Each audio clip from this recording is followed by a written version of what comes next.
पावन पुराण की आरती अति पावन पुराण की। धर्म भक्ति विज्ञान खान की धर्म भक्ति विज्ञान खान की। महापुराण भागवत निर्मल महापुराण भागवत निर्मल। सुख मुख विगलित निगम कल्प फल। सुख मुख विगलित निगम कल्प फल। परमानंद सुधा रसमय फल। परमानंद सुधा रसमय फल। लीला रति रस रस निधान की लीला आप निवारिणी कलिमल मथन त्रिताप निवारणे। जन्म मृत्युमय भव भयहारिणी ये जन्म मृत्युमय भव भयहारिणी। सेवत सतत सकल सुख कारिणी। सेवत सतत सकल सुख कारिणी। सुमहौषधि हरिचरित गान की सुम औषधि हरि चरित गान की। आरती अति पावन पुराण की आरती अति पावन पुराण की।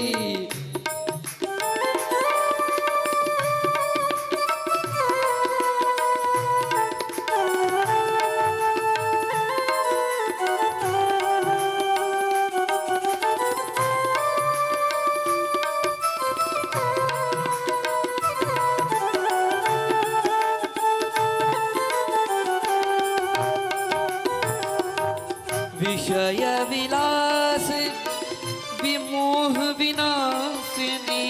विषय विलास विमोह विनाशनी। विमल विराग विवेक विनाशिनी। विमल विराग विवेक विकासनी। भागवत तत्व रहस्य प्रकाशिनी। भगवत तत्व रहस्य प्रकाशनी। परम ज्योति परमात्म ज्ञान की परम ज्योति परमात्म ज्ञान की। आरती अति पावन पुराण की आरती अति पावन पुराण की।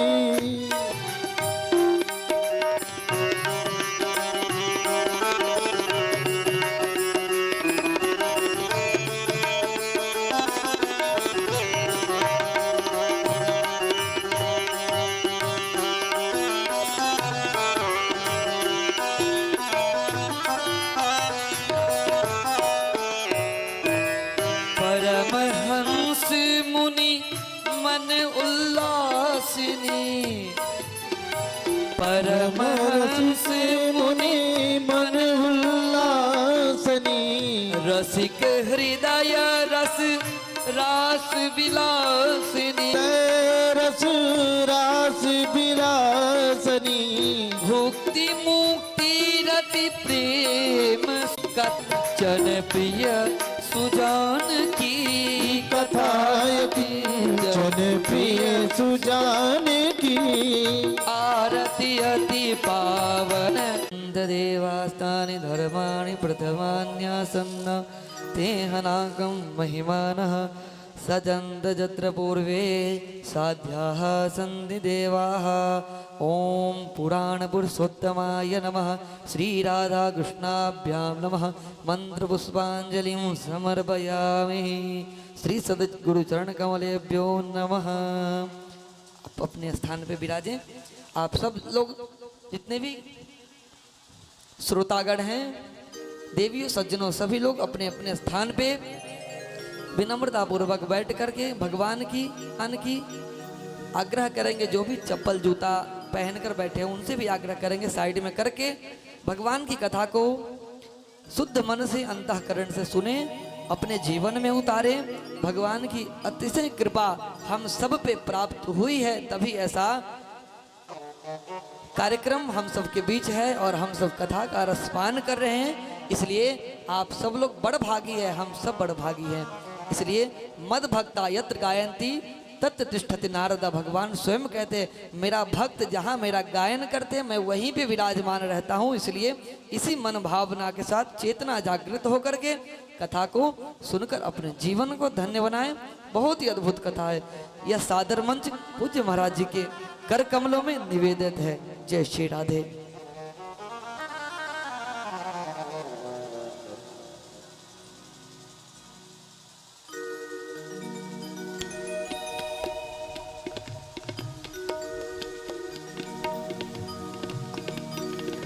श्री राधे। जय श्री राम। हरे कृष्ण। श्री राधे। जय माई की। श्री राधे।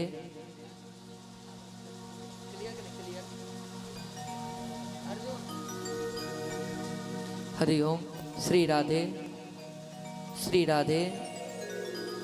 थोड़ा डीले दीजिए थोड़ा सा।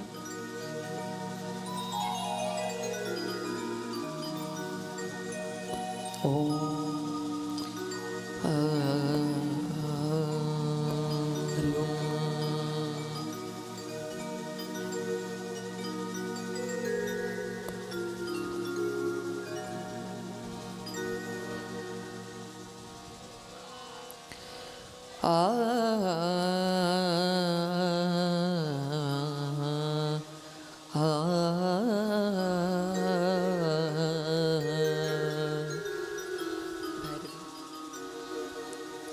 श्री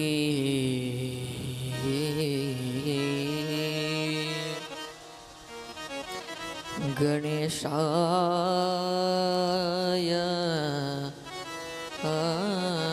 नमः। श्री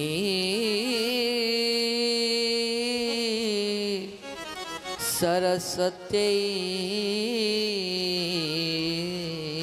नमः। श्री सद्गुरु चरण कमल। श्री सद्गुरु चरण कमलेभ्यो नमः।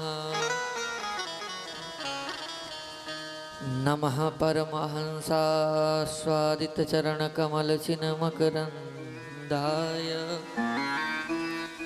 भक्त जन मानस निवासाय श्री रामचंद्राय।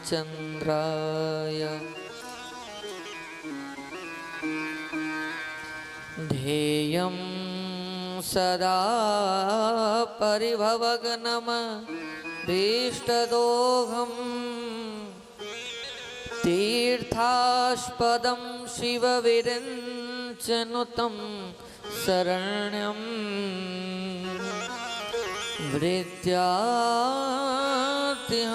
प्रणतपाल भवाब्धिपोतं वन्दे महापुरुष ते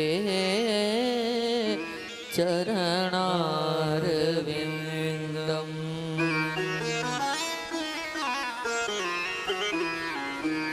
वंशी विभूषितकरान्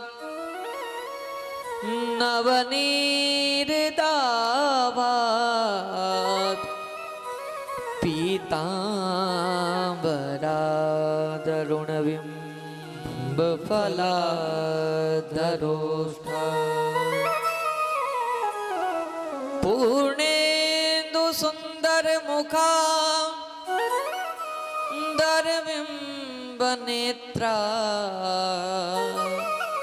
कृष्णात् परं किमपि त्वमहं न जाने। सीतानाथ समारंभा श्री रामानंदार्य मध्यमा अस्मदाचार्य पर्यंता वंदे श्री गुरुं परंपरा।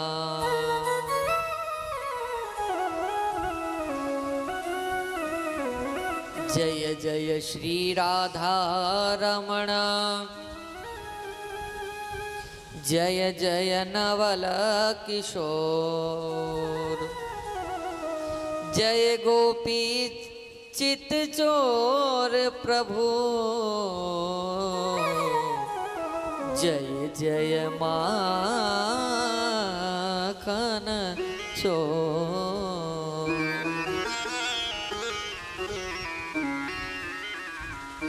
कृष्णाय वासुदेवाय हरये परमात्मने प्रणतक्लेशनाशाय गोविन्दाय नमो नमः।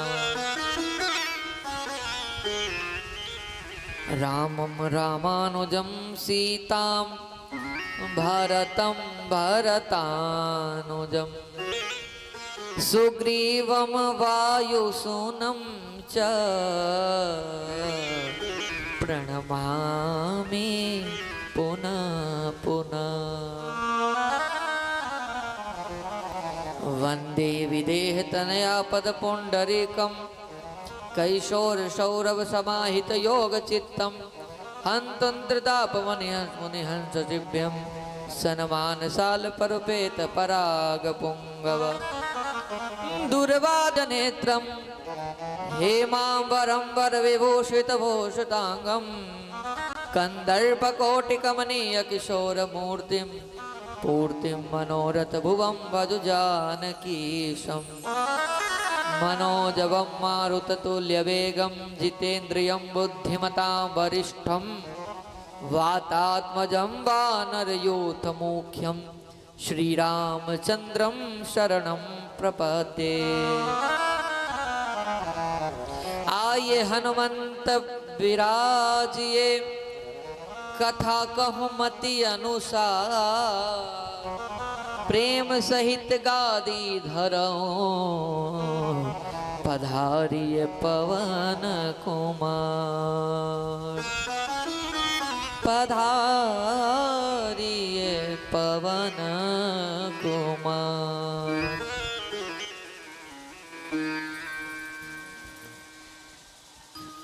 परम मंगल में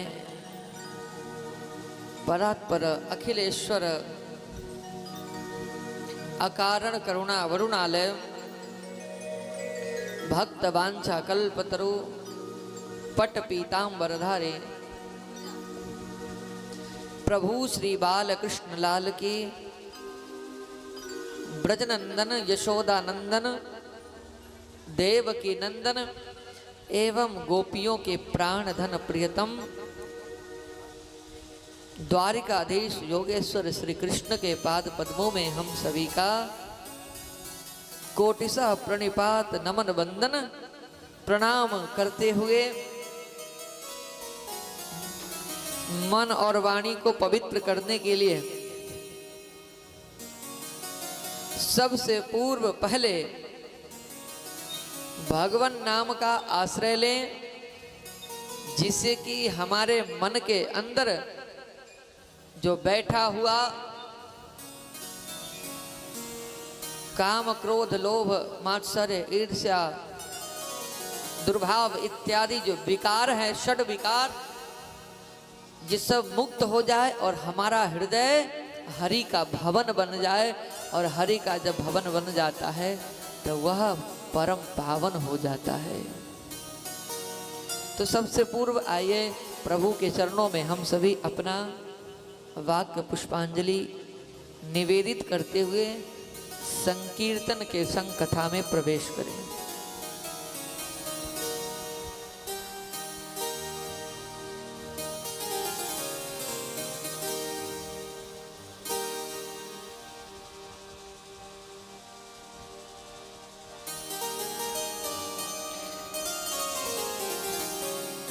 हरे राम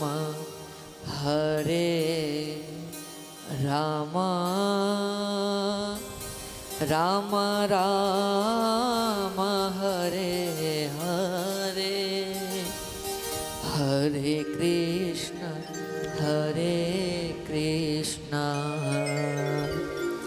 कृष्ण कृष्ण हरे हरे, हरे राम राम राम हरे हरे, हरे कृष्ण कृष्ण कृष्ण हरे हरे, हरे राम राम राम हरे हरे, हरे कृष्ण कृष्ण कृष्ण हरे हरे, हरे कृष्ण कृष्ण कृष्ण हरे हरे, हरे राम राम राम हरे हरे, हरे राम राम राम हरे हरे, हरे कृष्ण कृष्ण कृष्ण हरे हरे, हरे कृष्ण कृष्ण कृष्ण हरे हरे, हरे राम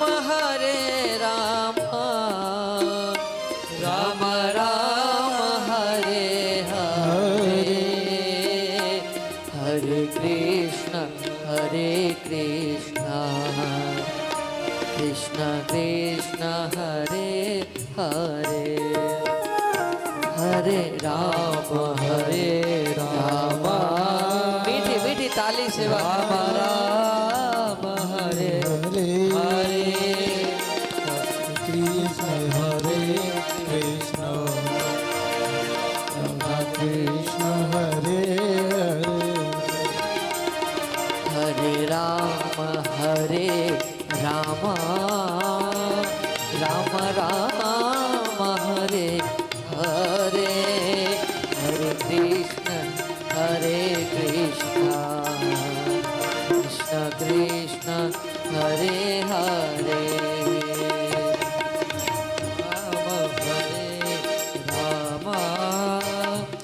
राम राम हरे हरे, हरे कृष्ण कृष्ण कृष्ण हरे हरे,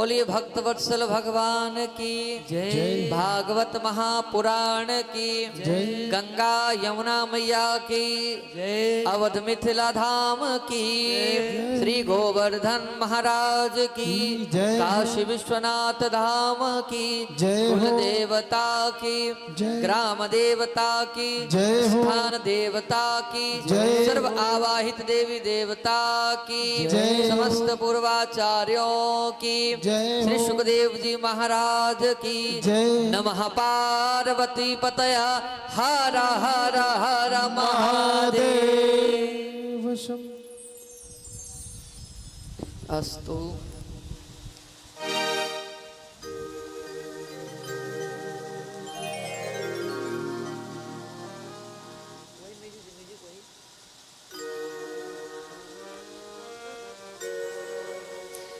तो कल के सत्र में हम सभी ने श्रीमद् भागवत महापुराण का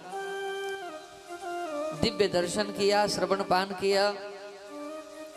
कल के सत्र में हम सभी ने श्रीमद् भागवत महापुराण के दिव्य गाथा को सुना, लेकिन कहां पर विश्राम किया आपको क्या याद है? याद है कहां पर किए थे? जहां धुंधकारी को प्रेत योनि से मुक्त करते हैं कौन? तो गौकर्ण जी महाराज श्रीमद् भागवत कथा श्रवण करा करके। धन्या भागवती वार्ता प्रेत पीड़ा विनाशिनी। ये धन्य है भागवत की कथा, जो जीते जी तो छोड़ो, मरने के बाद प्रेत योनि में गए हुए प्रेत आत्मा को भी प्रेत बाधा से मुक्ति दिलाती है और उसे भी भगवान के गोलोक धाम पहुंचा देती है। ऐसा प्रमाण भागवत जी के महात्म में दिया। भगवान की कथा मंगलमयी कथा है। भगवान की कथा कैसी है तो ध्यान दीजिएगा माताएं बंधुओं, भगवान की कथा मंगलमय।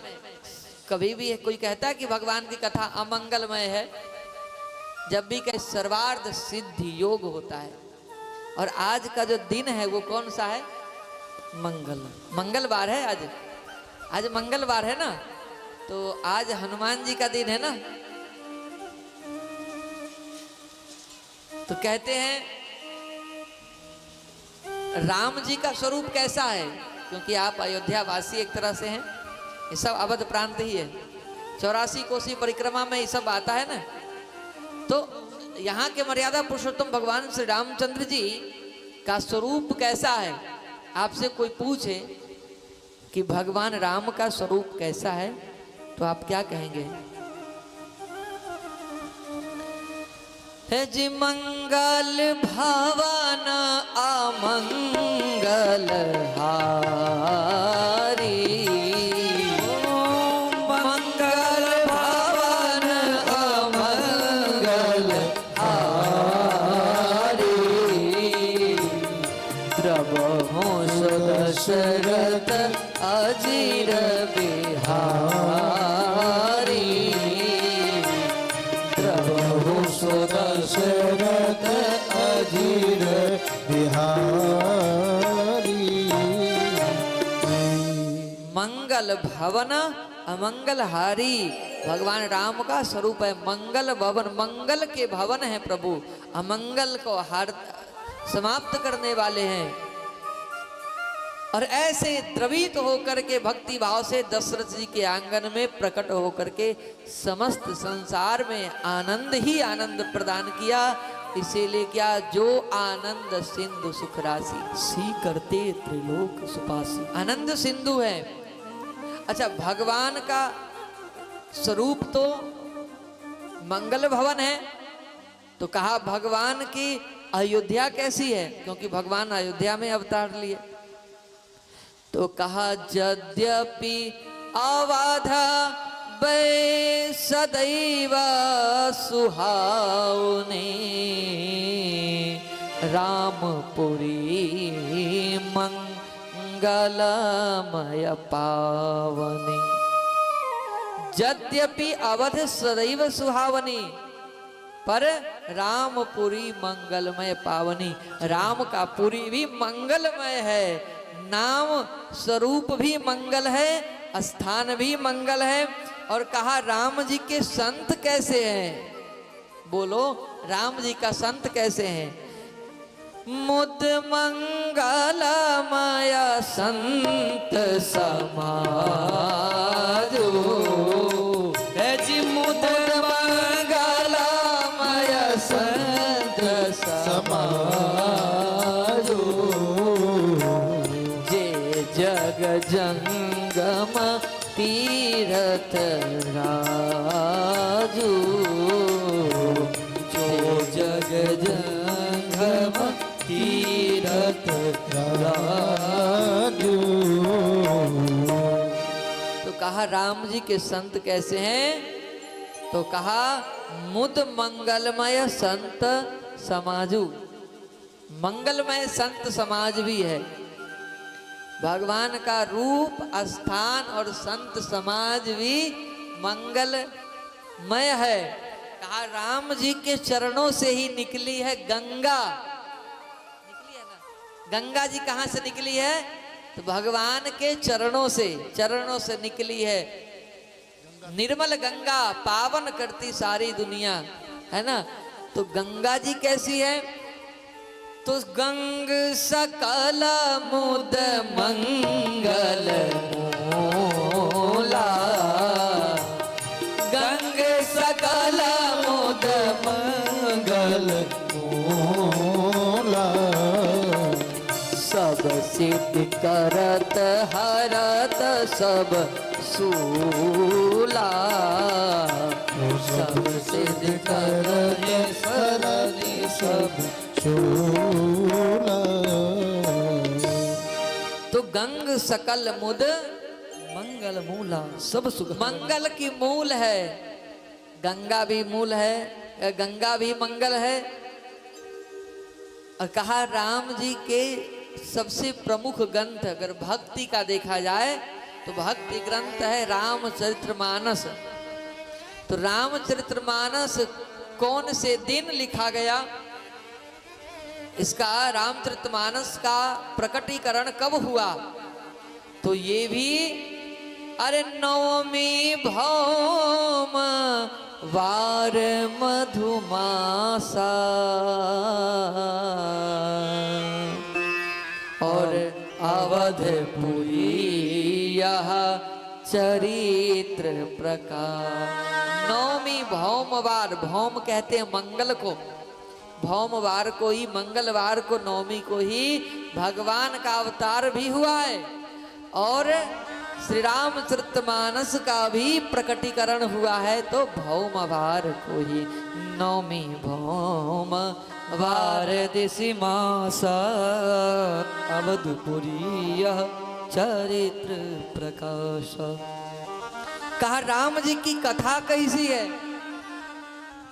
राम जी का तो सब कुछ मंगल है, पर कहा कथा कैसी है, तो मंगल करनी कलिमल हरनी तुलसी कथा रघुनाथ की, मंगल करनी कलिमल हरनी तुलसी कथा रघुनाथ की, कथा रघुनाथ की, गति सूर सरिता का हमारे हिंदी साहित्य के अद्वितीय, हिंदी गगन के प्रचंड मार्तंड कवि कुल शेखर कवि कुल कानन के चंचरिक आदरणीय प्रातः स्मरणीय प्रातः वंदनीय सर्ववंदनीय गोस्वामी तुलसीदास जी का ग्रंथ भी मंगल है और कथा भी मंगल है। और आज दिन कौन सा है, मंगलवार। अब जोड़ लीजिए कितना मंगल मंगल आज हो गया। और इतना मंगल है तो कहा हनुमान जी मंगल करते हैं, और मंगल के दिन हनुमान जी विशेष प्रसन्न होते हैं, क्योंकि सब देवताओं का एक अपना अपना निजी वार होता है, दिवस होता है। हनुमान जी का जो दिन है वह है मंगलवार। शिव जी का जो वार है वह है सोमवार। हाँ, भगवान श्री चतुर्भुज नारायण का जो दिन है वह है बृहस्पतिवार, है ना। तो इस प्रकार से सभी वारों पर अपना अधिष्ठात्र देवताओं का एक अपना समागम है। तो हनुमान जी का आज दिन है और हनुमान जी का रूप स्वरूप आकार कैसा है? तो लाल देह लाली लसे अरुधर लाल लंगू वज्र देह दानव दलना जय जय जय कपीसु। बोले हनुमान जी महाराज की जय। हनुमान जी लाल देह लाली लसे। देखिए कोई भी कथा हो, चाहे भागवत की हो, रामायण की हो, राम कथा हो, कृष्ण कथा हो, देवी भागवत हो या पुराण हो, जिस भी प्रवचन कथा हो उसमें सबसे पहले सुनने का काम करते हैं तो वो है हनुमान जी। क्योंकि राम कथा सुनी वे को रसिया, राम कथा सुनी वे को रसिया, हृदय में बैठा कर राम लखन सीता मन रसिया, राम लखन सीता मन रसिया। तो हनुमान जी महाराज जिस कथा में प्रकट हो जाते हैं उस कथा का मंगलमय हो जाता है। जब भगवान राम अपना संपूर्ण लीला इस मृत भूमि से पूर्ण करके जब जाने लगे अपने साकेतपुरी को, तो सब अयोध्यावासी को भगवान लेकर के चलने जा रहे हैं। सब पुष्पक विमान पर बैठ गए हैं, पर हनुमान जी ने कहा कि नहीं प्रभु, एक बात आपसे पहले पूछना चाहता हूं, तब मैं आपके साथ जाऊंगा। मेरा टिकट कन्फर्म मत करिए। तो भगवान रामचंद्र जी ने पूछा कि बजरंगी, आप क्यों नहीं चलना चाहते हो साकेतपुरी? क्या शर्त है तुम्हारी? हनुमान जी ने कहा, प्रभु एक बात पहले बताइए कि जहां हमको आप लेकर चलने के लिए तैयार हैं, क्या वहां पर आपकी दिव्य कलितमय ललितमय भावमय कथा सुनने को मिलेगा क्या? तो राम जी भी चक्कर में पड़ गए कि कथा कहाँ वहां मिलेगी, जहां हम है वहां कथा तो जीवन की व्यथा को मिटाएगी, और वहां तो कोई व्यथा ही नहीं है तो कथा क्या करेगी। तो हनुमान जी ने कहा, प्रभु तब मैं नहीं जाऊंगा। क्यों? क्योंकि हम आपके रूप स्वरूप से अधिक आपके नाम का आपका नाम का गायन करता हूं, आपकी कथा को सुनता हूं। इसलिए ये नहीं कहा तुलसीदास जी ने कि राम स्वरूप देखवे को रसिया, दर्शन करवे को रसिया, ऐसा नहीं लिखा। लिख सकते थे ना, क्योंकि राम जी के तो परम सन्निकट रहे हनुमान जी, लेकिन कहा नहीं को रसिया, केवल सुनने के रसिक हैं। क्यों? श्रोतव्य कीर्तितव्य, जो सुनता है वही कीर्ति का बखान करता है। और जब हम सुनते हैं तो हमारे अंदर की जो गंदगी है वो समाप्त हो जाती है। आज देश में सब बोलने के लिए तैयार है, जिसको देखिए सब बोल ही रहा है। सुनने के लिए कोई नहीं चाहता, कोई सुनना नहीं चाहता। सब हमारा सुनो, हमारी सुनो, मेरा सुनो, मेरी सुनो। सुनना नहीं, केवल सुनाना। लेकिन ये है विपरीत। अब आप कहेंगे महाराज जी आप भी तो वही काम कर रहे हैं, आप भी सुना ही रहे हैं, कहाँ सुन रहे हैं हमारी? तो हमारी क्या है, व्यासपीठ के सुनाना ही है। अब भागवत की कथा सुनाना होगा, लेकिन मैं इसके नीचे जब आऊंगा तो आप सुनाइए, फिर मैं सुनूंगा। जितना प्रेम से सुनाएंगे उतने ही प्रेम से सुनूंगा। तो सुनने, देखिए ये मानव शरीर में भी एक जो व्यवस्था है मानवीकरण का, उसमें क्या दो कान है ना, दो कान, लेकिन मुंह एक ही है। एक है कि एक तरफा बोलो और कम कम बोलो, लेकिन सुनो दोनों से, दो तरफा सुनो, उधर की भी सुनो इधर का भी सुनो। लेकिन जब सुन करके जब कुछ बोलना हो तो एक हो करके बोलो, विवादास्पद ना हो, संवादी वाक्य हो, आपकी वाक्य शैली हो। और सुनना चाहिए, दोनों तरफ से खूब सुनना चाहिए। तो ये हनुमान जी की महिमा है। और आज हनुमान जी का दिन है। आइए हम सभी अयोध्या वाले देखिए, हनुमान जी पूरे भारत में 4 हनुमान जी ऐसे हैं जो परम सिद्ध माने जाते हैं। एक तो हनुमानगढ़ी वाले हनुमान जी जो साक्षात हनुमान जी हैं, भगवान राम के काल में जो रहे, वही चौकी हनुमत वीर चौकीदारी में है। राम जी के दर्शन करने से पूर्व आपको हनुमान जी की आज्ञा लेना पड़ेगा, दर्शन करना पड़ेगी। तो 4 हनुमान जी हैं। एक तो हनुमानगढ़ी अयोध्या जी वाले हैं, कहा दूसरे हनुमान जी प्रयागराज में लेटे हुए हनुमान जी दर्शन किए हो।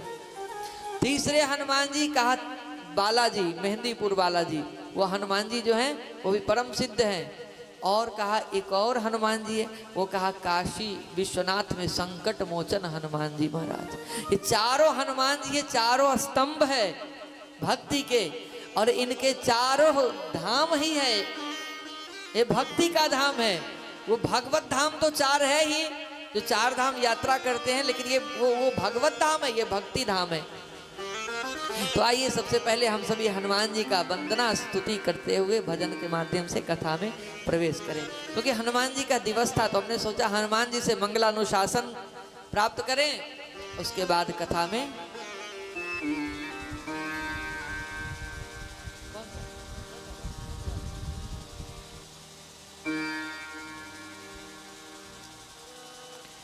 हे दुख भंजन मारुति नंदन,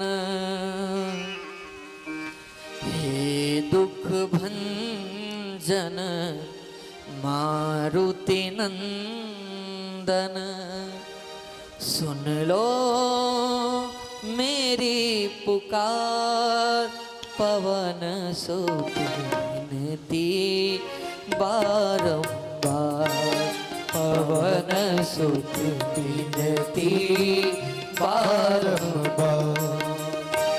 हे दुख भंजन मारुति नंदन, हे दुख भंजन मारुति नंदन, सुन लो मेरी पुकार, पवन सुत विनती बारंबार, पवन सुत विनती बारंबार।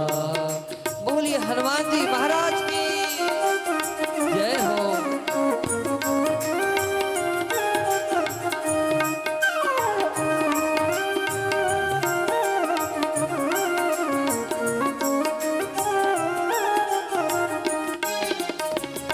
अष्ट सिद्धि नौ के दाता, अष्ट सिद्धि नव निधि के दाता, दुखियों के तुम भाग्य विधाता, दुखियों के तुम भाग्य विधाता, सिया राम के काज सवारे, सिया राम के काज सवारे, मेरा करो उद्धार, पवन सुत विनती बारंबार, पवन सुत विनती बारंबार। हरि बोल।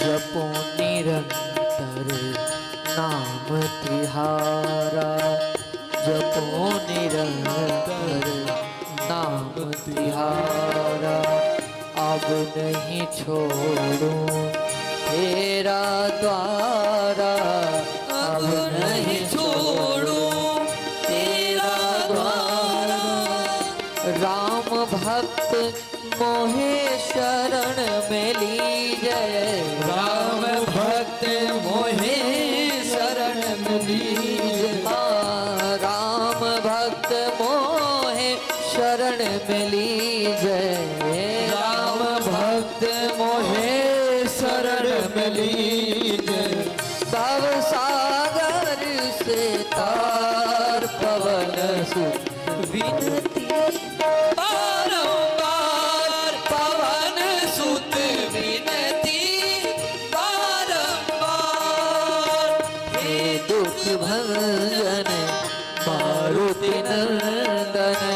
हे दुख भंजन मारुति नंदन, सुनो मेरी पुकार, पवन सुत विनती बारंबार, पवन सुत विनती बारंबार, पवन सुत विनती बारंबार, पवन सुत विनती बारंबार। बोली संकट मोचन बजरंग बली की जय। तो हनुमान जी की महिमा को हम सभी गा करके अपने हृदय को भी मंगल में बना लिए। अब चलते हैं हम सभी कथा की ओर, जहां से हम सब ने कल कथा का विश्राम किया था।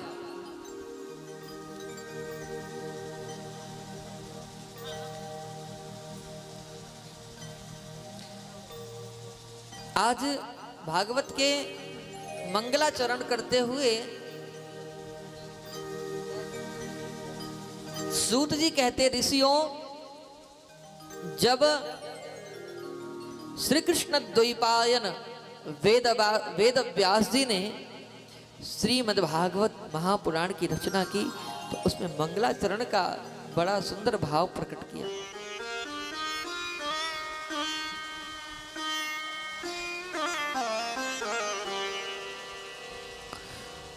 जन्माद्यस्य यतोऽन्वयादितरतस् चार्थेष्वभिज्ञः स्वराट्,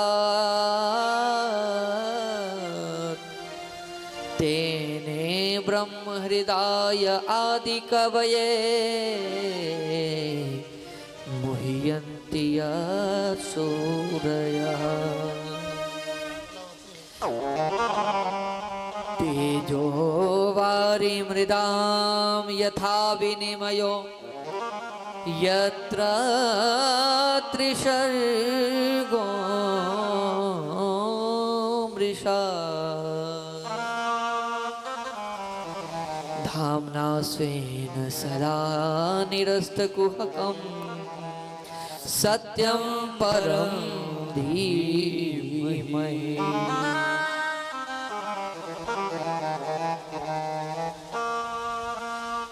धर्मा प्रोंजित कई तबोत्र परमो निर्मत्सराणां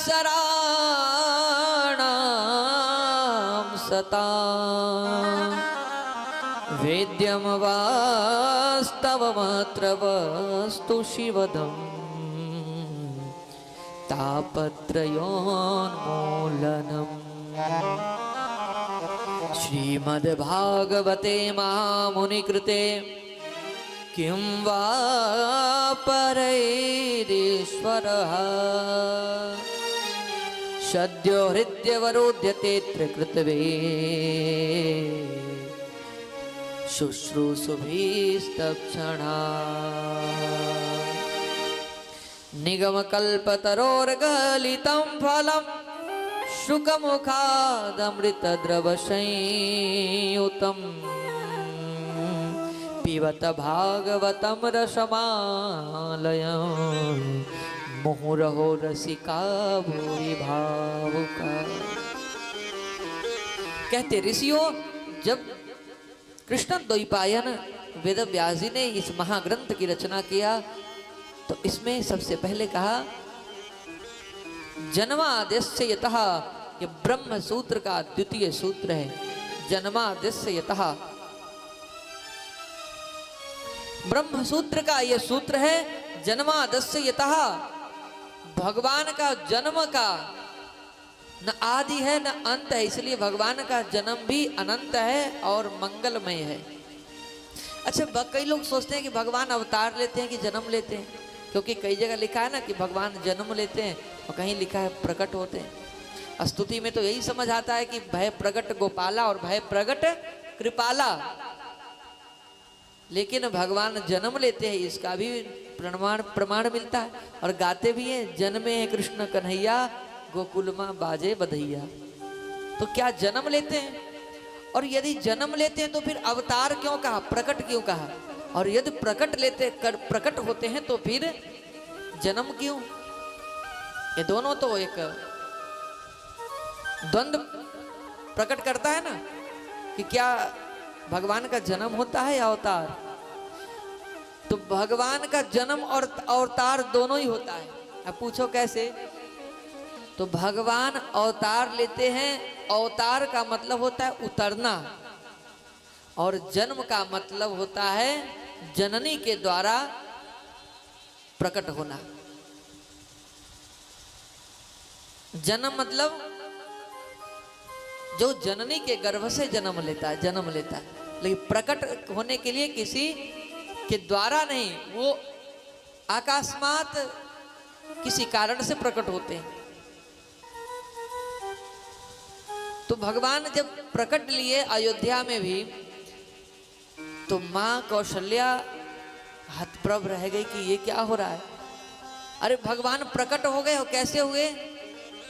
तो लीन मनुज अवतार, मनुष्य के रूप में अवतार लिया, लेकिन पहले कहा प्रकट भय प्रकट कृपाला दीन दयाला कौशल्या हितकारी हर्षित महतारी मुनि मनहारी अद्भुत रूप निहारी। प्रसन्न तो हो गई, लेकिन फिर क्या देख रही है माँ कि इनके तो बड़े बड़े घुंघराले बाल है और 4-4 हाथ है। तो माँ कौशल्या का चित्त थोड़ा शांत हो गया कि हम कैसे बाल सुख प्राप्त करेंगे, या नगर में कौन कहेगा कि आपका जन्म हुआ है। अरे 4 हाथ वाला कहीं कोई बच्चा जन्म लेता है? अच्छा मान लो ले भी ले, तो कोई भी बच्चा जब जन्म लेता है शिशु, तो उसके सिर पे बाल नहीं रहता है, केश नहीं रहता है, लेकिन प्रभु आपके तो बड़े बड़े घुंघराले बाल है, तो कौन कहेगा कि आपका जन्म हुआ है? कैसे कोई बाल सुख के लिए आपके समीप आएगा? उतना छोड़िए प्रभु, आप तो मुस्कुरा रहे हैं, लेकिन बालक जन्म लेता है तो रोता है, और नहीं रोए तो रुलाता है। रुलाने की ही परंपरा है, तभी बच्चा स्वस्थ माना जाता है। तो आप तो प्रभु हंस रहे हैं। तो कौशल्या मैया ने कहा अब आप जो है रोइए पहले, क्योंकि जब रोएंगे तब ही पता चलेगा कि बच्चा जन्म लिया है, तब ना महलों में किलकारियां गूंजेगी, बधाई शोहर गाया जाएगा। तो पहले आप रो करके दिखाइए। तो सुनी बचन सुजाना रोदन ठाना। और अब क्या होना है? प्रभु ने पूछा आप बताइए क्या करना है? तो कहा होई सुर भूपा सुनी बचन सुजाना रोदन ठाना होई बालक सुरभूपा, बालक हो जाइए। और सुरभूपा, हे राजाओं को प्रेम प्रदान करने वाले, देवताओं को प्रेम प्रदान करें, राजा के पुत्र के रूप में आप अवतार लिए हैं, लेकिन हम आपको अवतारी नहीं मानेंगे, क्योंकि जब अवतारी मान लेंगे तो आपको तो अलमारी में बंद करके पूजा पाठ करना शुरू कर देंगे, फिर गोदी में थोड़ा खिलाएंगे, फिर आपको बदमाशी करेंगे तो डांटेंगे थोड़ी। मैया कभी कभी राम जी को, कृष्ण को डांटते भी है, फटकारते भी है। ये क्या है? 5 वर्षानी लाड़ेत 10 वर्षानी ताड़ेत, ये एक नीति न्याय है। बच्चा 5 साल तक हो तो 5 वर्षानी 5 वर्ष तक बच्चा को लाड़ प्यार करना चाहिए, मारना हाथापाई नहीं करना चाहिए, अपराध लगता है। और 10 वर्ष का हो जाए तब उसे थोड़ा प्रताड़ित करिए, बदमाशी करे तो हाथ पैर बांध दीजिए, भोजन पानी थोड़ा देर से दीजिए, है ना, उसे थोड़ा थोड़ा प्रताड़ित कीजिए।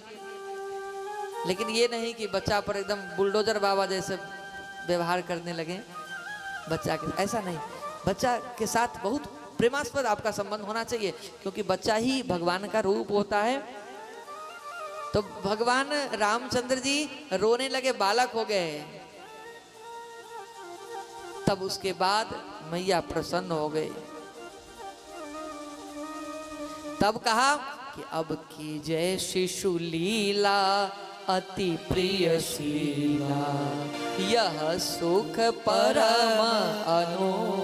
अब प्रभु अब शिशु लीला करना प्रारंभ कर दीजिए, क्योंकि आपके शिशु लीला का दर्शन करने के लिए समस्त अवधवासी और भगवान कृष्ण के लिए वृंदावनवासी पूरे समाज मंडली, गोपियां, गोपांगनाएं, अयोध्यावासी सब भगवान के दर्शन के लिए लालायित है। तो अवतार भगवान तो पहले लिए ही, लेकिन मैया को सुख प्रदान करने के लिए भगवान जन्म ले लिए वहीं पर। इसीलिए कहते हैं भगवान जन्मे भी हैं और अवतार भी लिए हैं। लेकिन हम मनुष्य हैं। अब कई जगह लोग देखते हैं फेसबुक, सोशल मीडिया पर जन्म दिवस पर अवतरण दिवस भी लिख देते हैं। अवतरण दिवस ठीक है, आपका वो एक व्यवहार विचार के लिए ठीक है, लेकिन अवतार हमारा आपका नहीं हो सकता, क्योंकि हमारा जन्म सत्य है और मृत्यु सत्य है, और भगवान का मृत्यु सत्य नहीं है, क्योंकि भगवान ही सत्य है। तो मृत्यु भी भगवान की दासी है।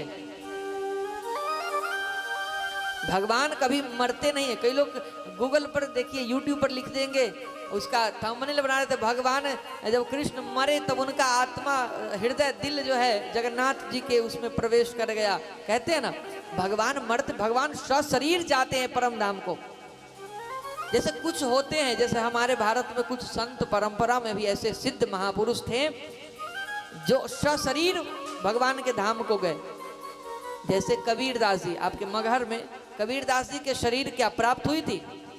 कोई है प्रमाण जहाँ शरीर प्राप्त हुआ था? कबीरदास जी जब शरीर सीधा क्या हुआ, तो कहते हैं उस परब्रह्म निराकार स्वरूप में जाकर के विलीन हो गया और एक पुष्प मिला था, ऐसा इतिहासकार कहते हैं।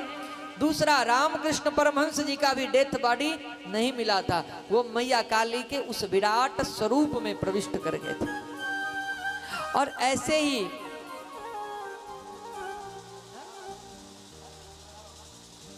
ऐसे और भी बहुत से ऐसे महात्मा, सिद्ध महात्मा थे जो कि सशरीर परम धाम को गए। तो हम सभी का तो जन्म होता है, भगवान का जन्म अवतार दोनों ही होता है। तो कहते हैं कि सुखदेव व्यास जी ने जब भागवत का निर्माण किया, रचना किया, तो इसमें इस ग्रंथ का नाम लिखा श्रीमद् भागवत महापुराण।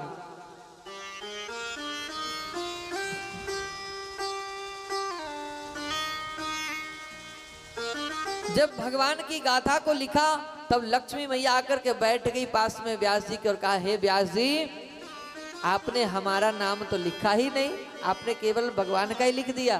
तो कहा, नहीं नहीं, आपका भी माता नाम है। तो कहा इस ग्रंथ का नाम है श्रीमद् भागवत महापुराण। श्री यानी श्रीजू, श्री लक्ष्मी जी। श्री जो ग्रंथ के पूर्व में अलंकार है श्री शब्द से, वह श्री ही श्री शांति प्रदायिनी सद संवर्धन होया।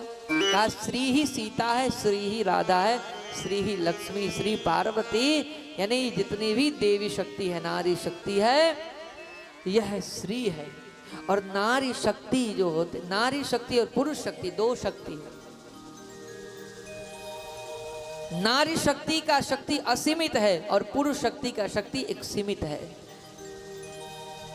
जब माँ लक्ष्मी चरण दबाती है, नारायण का सेवा करती है, पार्वती शिव का सेवा करती हैं, है ना, सीता जी राम जी का सेवा। लेकिन जब आवश्यकता पड़ता है ना, तो वही महाकाली, महारुद्राणी, भवानी बन जाती है, प्रकट हो जाती है। फिर देवता के देवता भी थर थर कांपने लगते हैं उसी देवी के है वह विराट वपु स्वरूप को देख करके। तो जब लक्ष्मी थी तो नारायण के चरण दबा रही थी, सेविका थी। लेकिन जब अपने इच्छा शक्ति से,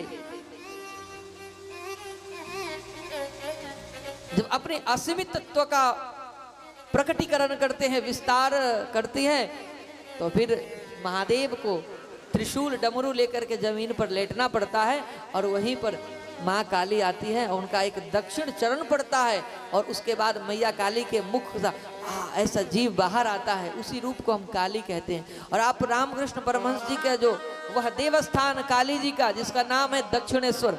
अब दक्षिणेश्वर क्यों है जानते हैं? क्योंकि दक्षिण जो पैर है, चरण है मैया भगवती का, वह शिव जी के हृदय वस्थल पर पड़ गया था। दक्षिण पैर, दहिना पैर, इसीलिए वहीं प्रकट हुई थी कलकत्ता में। दक्षिणेश्वर में, इसलिए उसका नाम ही हो गया दक्षिणेश्वर काली मंदिर। तो श्री जी ने कहा कि हमारा नाम, तो व्यास जी ने कहा आपका नाम है मैया श्री शब्द से पहले आपका ही नाम है श्री, तब मद्भागवत महापुराण।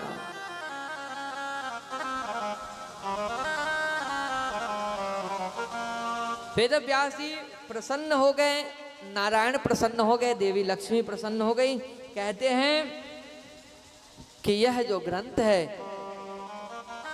तेने ब्रह्म हृदयादि कवये मुह्यन्ति सूर्या। कहते हैं कि यह जो ग्रंथ है साक्षात ब्रह्म वाक्य है और सत्यम परम धीमहि, अपने बुद्धि से सत्य को स्वीकार करिए और भगवान ही सत्य है। इस सत्य का वंदना हर बार किया जाता है। सत्य व्रतम सत्य परम त्रिसत्यम, सत्यस्य योनिम निहितम च सत्य, सत्यात् सत्यस्य सत्यमृत सत्य नित्यम, सत्यात्मिकम स्वाम शरणम प्रपद्ये। देवताओं ने भगवान श्री कृष्ण को बारंबार सत्य सत्य सत्य कह करके पुकारा है। हे प्रभु सत्य, हे नारायण, हे प्रभु सत्य। कहा भगवान जो जन्म लेते ही मथुरा से प्रस्थान गोकुल कर दिए, इसलिए अन्वयादित रतः अनुपश्चात आयात अगच्छतः इति श्री कृष्ण। भगवान गोकुल में प्रविष्ट करके वहां के गोकुल वासियों को परम सुख आनंद प्राप्त करवाते हैं। वह इस ग्रंथ में रचित है।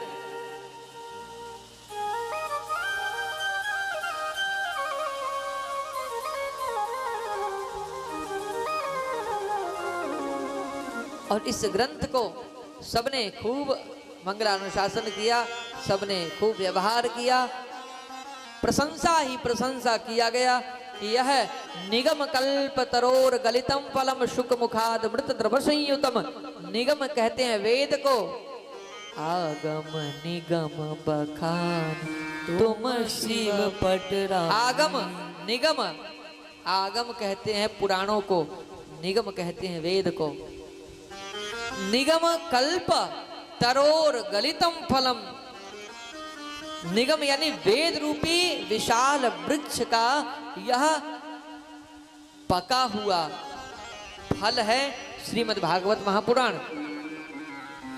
और कहा पका हुआ फल है और शुक मुखाद मृत द्रव संयुतम, शुक रूपी मुख से अगर आम में तो चोट लग जाए, चोंच से अगर शुक यानी तोता, अगर आम में किसी भी फल पका हुआ किसी भी फल में अगर तोता चोंच लगा देता है तो यह सिद्ध हो जाता है, स्पष्ट हो जाता है कि वह फल मीठा ही है।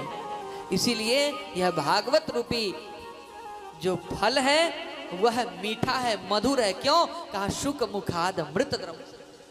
शुक रूपी तोता ने, सुखदेव ने इसको गा करके मधुर है इसका स्पष्टीकरण कर दिया है।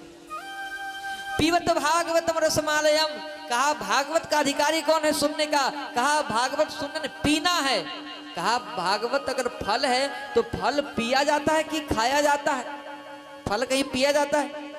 नहीं। तो फिर लिखा क्यों है रचनाकार भागवतकार ने कि पीवत भागवतम रसमालयम? कहा इसलिए पीवत लिखा क्योंकि खाया वह फल जाता है जिसमें फल हो, लेकिन इसमें तो फल नहीं, केवल रस ही रस है। रस वही सहगुण, ये रस युक्त है फल, इसलिए रस युक्त फल को खाया नहीं पिया जाता है। इसलिए पीवत भागवतम रसमालयम। रसमालयम हिमालयम विद्यालयम, जो विद्या का घर, शीतलता का घर है वह हिमालय है, विद्यालय है, विद्या का घर। ऐसे ही यह है पीवत भागवतम रसमालयम, रस का ही घर है, रस का ही स्थान है। इसीलिए मुहुर रहो रसिका भुविवा, हे रसिको मुहुर मुहुर बार बार पियो, जितना मन उतना पियो। अच्छा भोजन हम लोग करते हैं ना तो मात्रा में करते हैं, बहुत ज़्यादा कर लेंगे तो वो गड़बड़ हो जाएगा। जैसे यहाँ पर पांडे जी के यहाँ बच्चे सब दिन भर कुछ ना कुछ लाते ही रहते हैं। अब फलहार है तब वो कुछ ना कुछ ले आते हैं और वो फलहार नहीं फुलाहार हो जाता है। फलहार का मतलब फल का थोड़ा खाना, लेकिन इतना हो जाता है कि फूल आहार हो जाता है। बड़ी सेवा होती है, ये एक अलग बात है।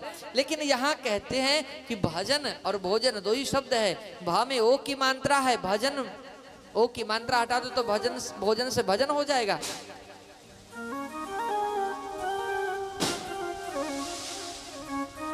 ओ की मात्रा हटते ही भजन हो जाता है, और भजन में जब भा में ओ की मात्रा हो जाए तो वो क्या हो जाता है? भोजन। तो भोजन में मात्रा है, इसलिए मात्रा है क्योंकि भोजन हमेशा मात्रा में ही करनी चाहिए। लेकिन भजन में मात्रा नहीं है, जितना मन उतना करिए, भजन करिए, सुनिए, जितना करेंगे उतना ही आनंद आएगा। तो भजन कर मस्त जवानी में बुढ़ापा किसने देखा। भजन कर मस्त जवानी में बुढ़ापा किसने देखा रे। भजन कर मस्त जवानी में बुढ़ापा किसने देखा रे। बुढ़ापा किसने देखा है। बुढ़ापा किसने देखा है। बुढ़ापा किसने देखा है। किसने देखा बुढ़ापा किसने देखा है। देखा है। भजन कर भजन सुन कथा सुन मस्त जवानी में बुढ़ापा किसने देखा है। भजन कर मस्त जवानी में बुढ़ापा किसने देखा। हरि बोल।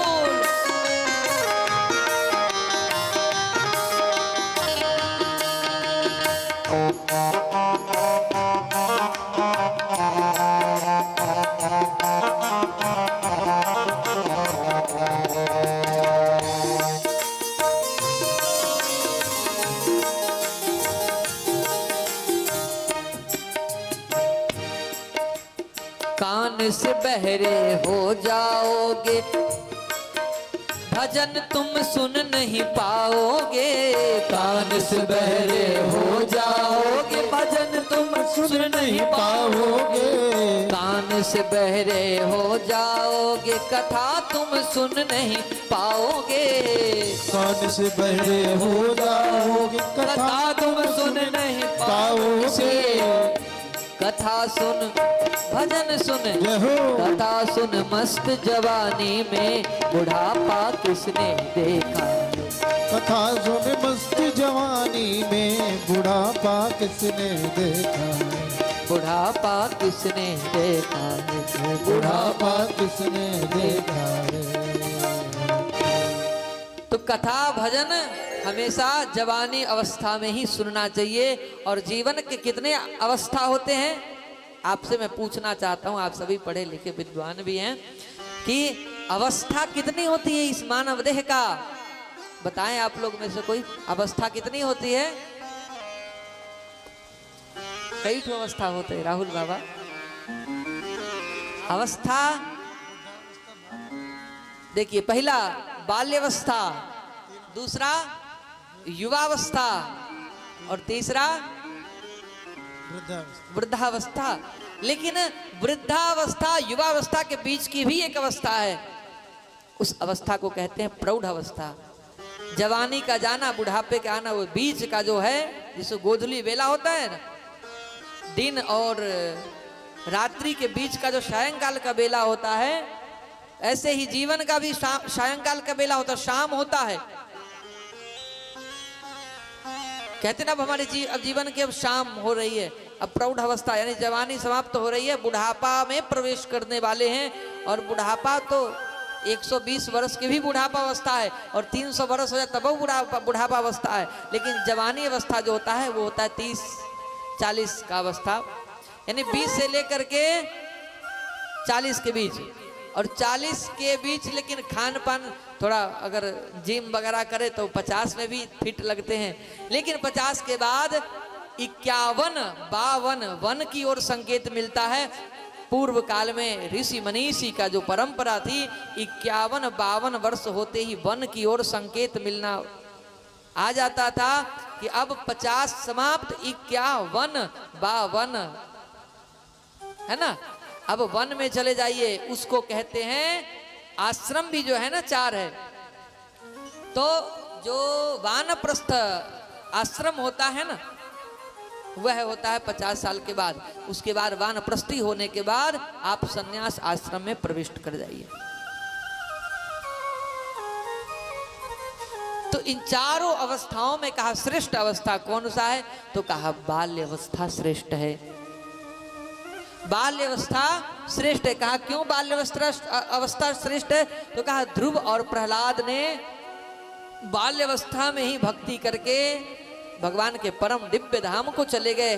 और ध्रुव जी महाराज तो आज भी ध्रुव लोक में चमक रहे हैं। भक्ति पता नहीं कब किए होंगे, करोड़ों वर्ष पूर्व सत्ययुग में, लेकिन आज भी चमक रहे हैं। ये पंच यानी बाल्यकाल की जो भक्ति होता है उसका असर होता है, जो आज भी आकाश में चमक रहे हैं।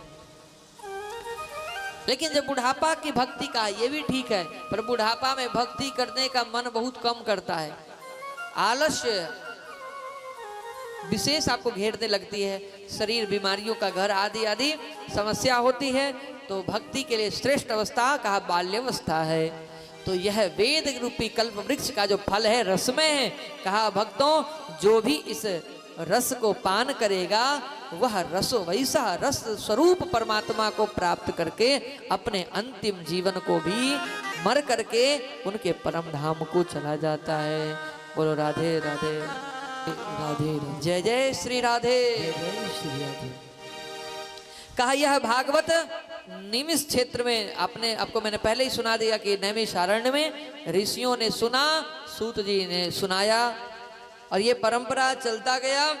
आगे कहते हैं कि भक्ति कैसा होना चाहिए, भक्ति कैसा हो, तो सवै पुंसां परो धर्मो यतो भक्तिरधोक्षजे अहेतुक्य प्रतिहता ययात्मा संप्रसीदति। कहा भक्ति कैसा हो, तो कहा भक्ति निष्काम ही श्रेष्ठ होता है। अहेतु की, हेतु रहित भक्ति, जिसमें कोई पाने की लालसा न शेष रहती हो।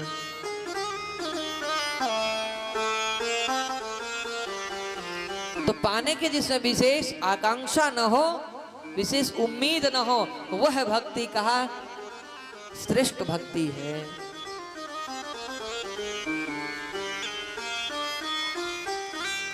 और भगवान की बड़ी कृपा होती है जब हमारे जीवन में ऐसे श्रेष्ठतम भक्ति का प्रकटीकरण होता है।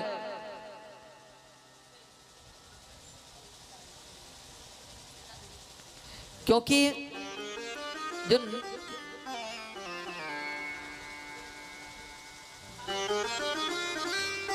जो अहेतु रहित भक्ति है, हेतु रहित अहेतु की भक्ति, उसमें कोई वस्तु विशेष कि मांगने की चेष्टा न रह जाती है।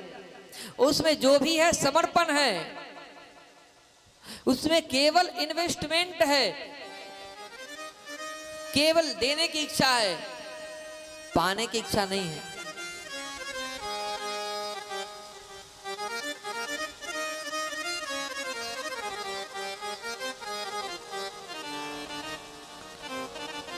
अब कछु नाथ ना चाहिए मोरे, दीन दयाल अनुग्रह तो रे। अब कछु नाथ ना चाहिए मोरे, अब कुछ भी नहीं चाहिए। अगर देना ही है प्रभु तो देहु भगति रघुपति अत पावन, त्रिविध ताप भव दापन सावने। देहु भगति रघुपति अति पावनी। केवल भक्ति की पाने की चेष्टा होती है ना, तो वहां कोई वस्तु का महत्व नहीं रह जाता है। इस प्रकार से भागवत की महिमा को प्रारंभ में बताया, लेकिन अब कहते हैं सूत जी कि ऋषियों, आप लोग जो यह कथा सुन रहे हो, यह कथा अनेक अनेक कल्प कल्पांतरों की कथा है। केवल ये नहीं कि केवल इसमें द्वापर की ही कथा है, इसमें सतयुग, द्वापर, त्रेता, कलयुग, कलयुग का नहीं, कलयुग के आगमन तक की कथा है। क्योंकि भगवान जब इस धराधाम को छोड़कर चले गए ना, भगवान कृष्ण, तब ही कलयुग का आगमन हो गया था। और सुखदेव जी ने कलयुग में ही कथा सुनाया। और कलयुग की उम्र कितनी है, आयु तो 4,32,000। तो व्यतीत कितना हुआ, तो कहा 52-53 वर्ष लगभग व्यतीत हो चुके हैं। कितने, हर युग के अपने 4 खंड होते हैं, और यह है अभी प्रथम खंड ही है। तो इस प्रकार से भक्ति की प्रधानता को बताते हुए आगे कहते हैं शौनक जी कि हे प्रभु सूत जी महाराज, कृपा करके मुझे ये भी बताइए कि भागवत को कब लिखा, क्यों लिखा और किसने लिखा। तब कहते हैं सूत जी कि द्वापरे समनु प्राप्ते तृतीय युग पर्यये जातः पराशराद्योगी वासव्या कलया हरे।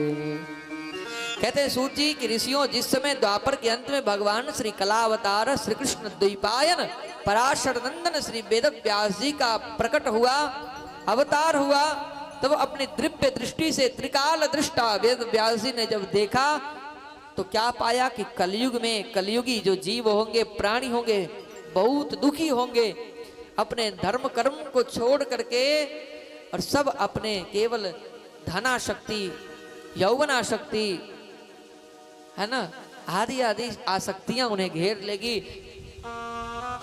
लेकिन उनका कल्याण कैसे होगा। तब उनका मन व्यथित हो जाता है। तब उन्होंने इसी प्रकार से 4 वेद को, पहले एक ही वेद था, देखिए द्वापर से पहले एक ही वेद था, वो था ऋग्वेद।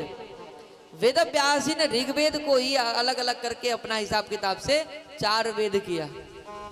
चारों वेद का नाम है अथर्ववेद, सामवेद, यजुर्वेद और ऋग्वेद।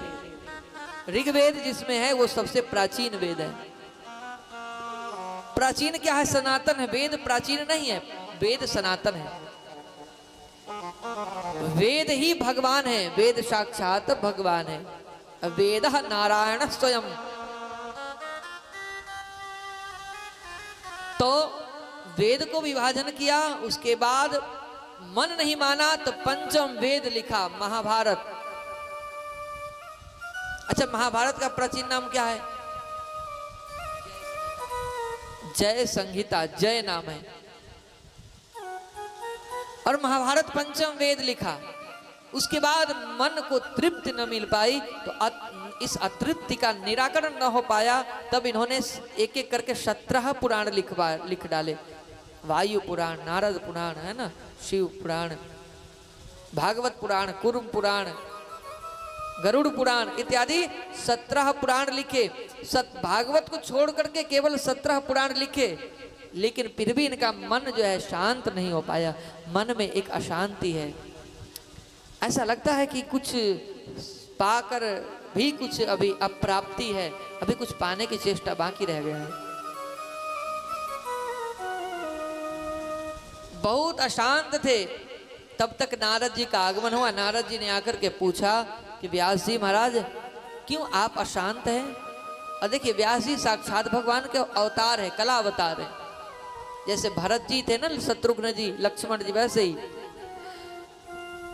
तो नारद जी ने पूछा कि आप इतने तकलीफ में क्यों हैं? आपका चेहरा उदास क्यों है?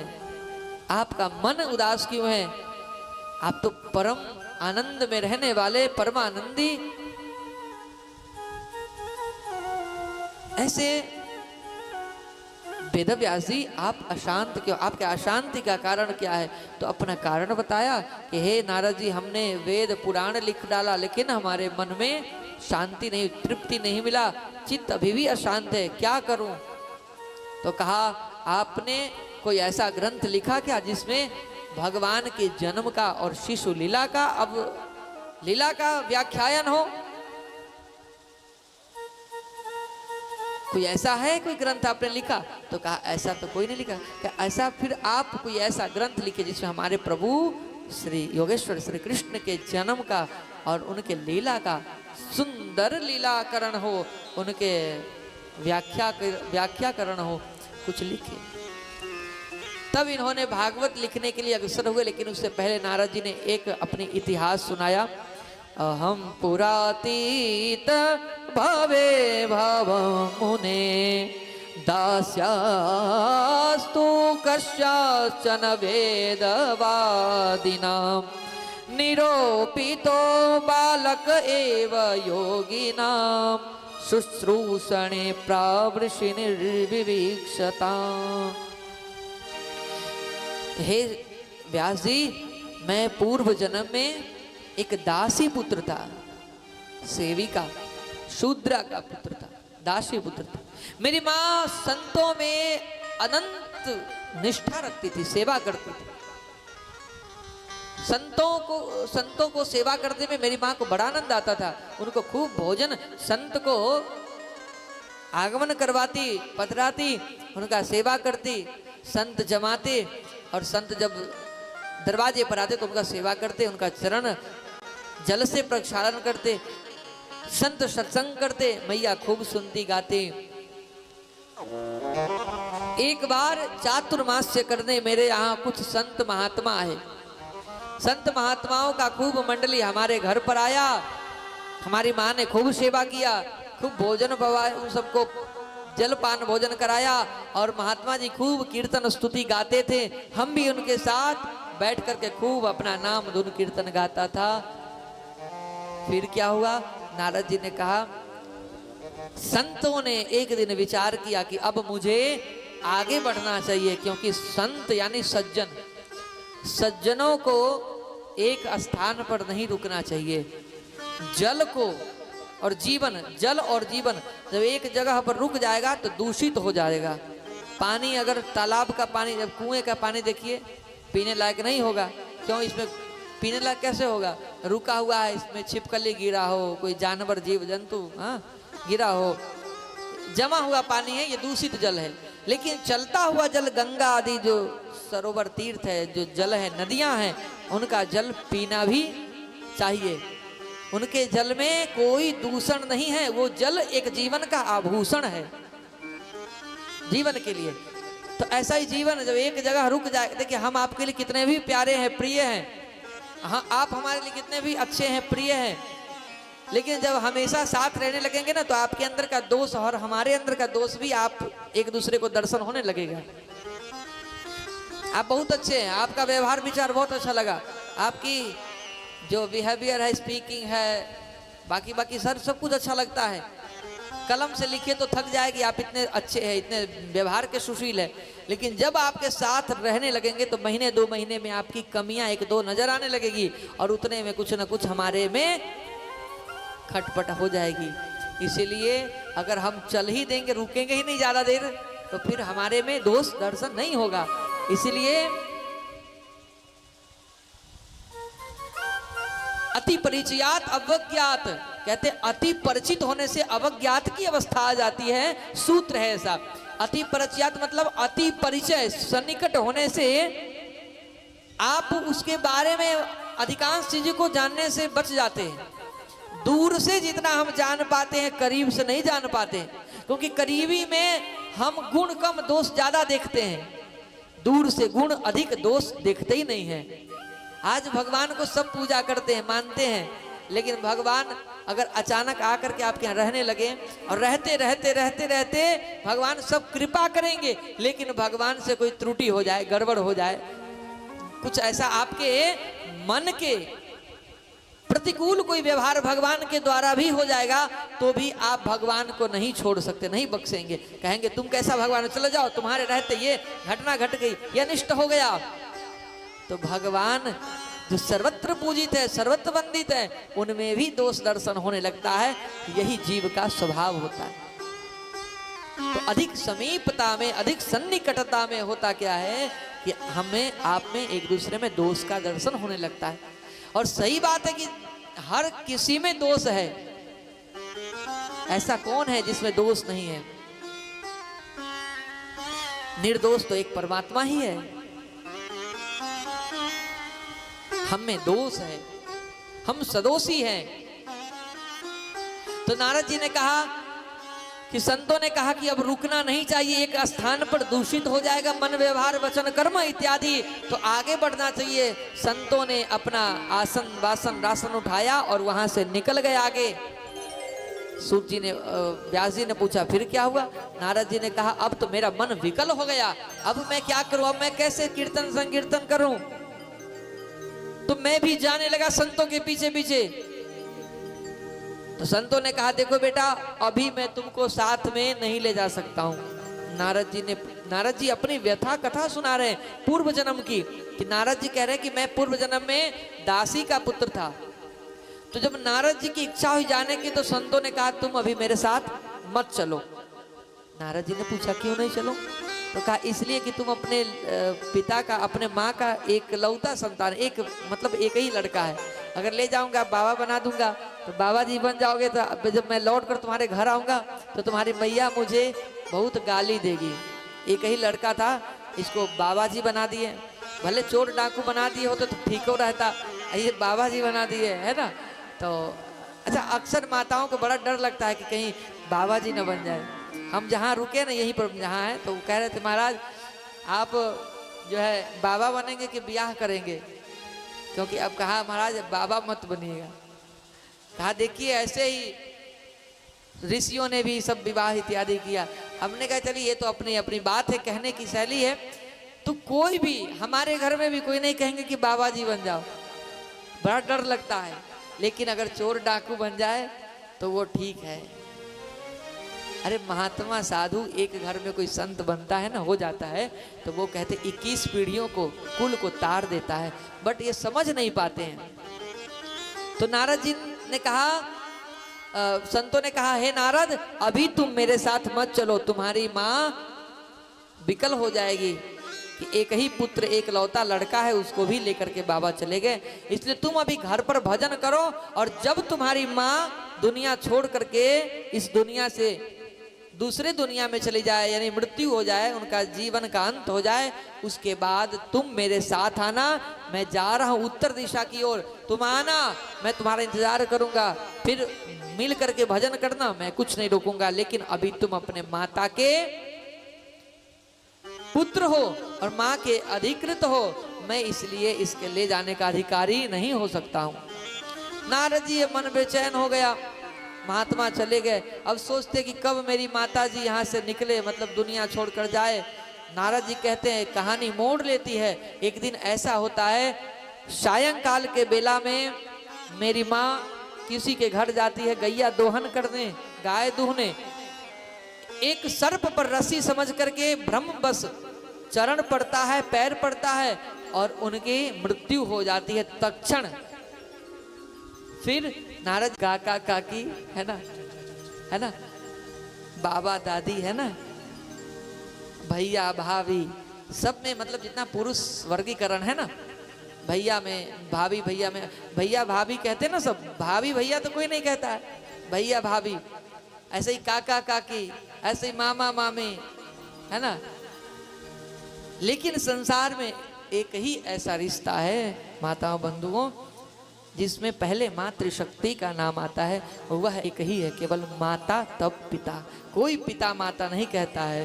त्वमेव माता च पिता त्वमेव, त्वमेव बंधु च सखा त्वमेव, त्वमेव त्वमेव विद्या द्रविणं त्वमेव सर्वं मम तो त्वमेव माता च पिता। यहाँ भी माता श्लोक में भी गाया, हर जगह माता तब पिता नहीं कहता है। ऐसे ही अब देखिए राधा कृष्ण संसारिक नाता में काका तब काकी, भैया तब भाभी, मामा तब मामी, चाचा तब चाची। और भगवान के उसमें देखिए पहले राधा तब कृष्ण, लक्ष्मी तब नारायण, गौरी तब शंकर, सीता तब राम, है ना, अनुसुईया तब अत्रि। भगवान के जितने भी संबंध है उसमें पहले मातृशक्ति का नाम आता है। और इस संसार में मृत्यु भूमि में भी एक रिश्ता है जो भगवान के रिश्ते से ही बराबरी करता है, वह है माता और पिता।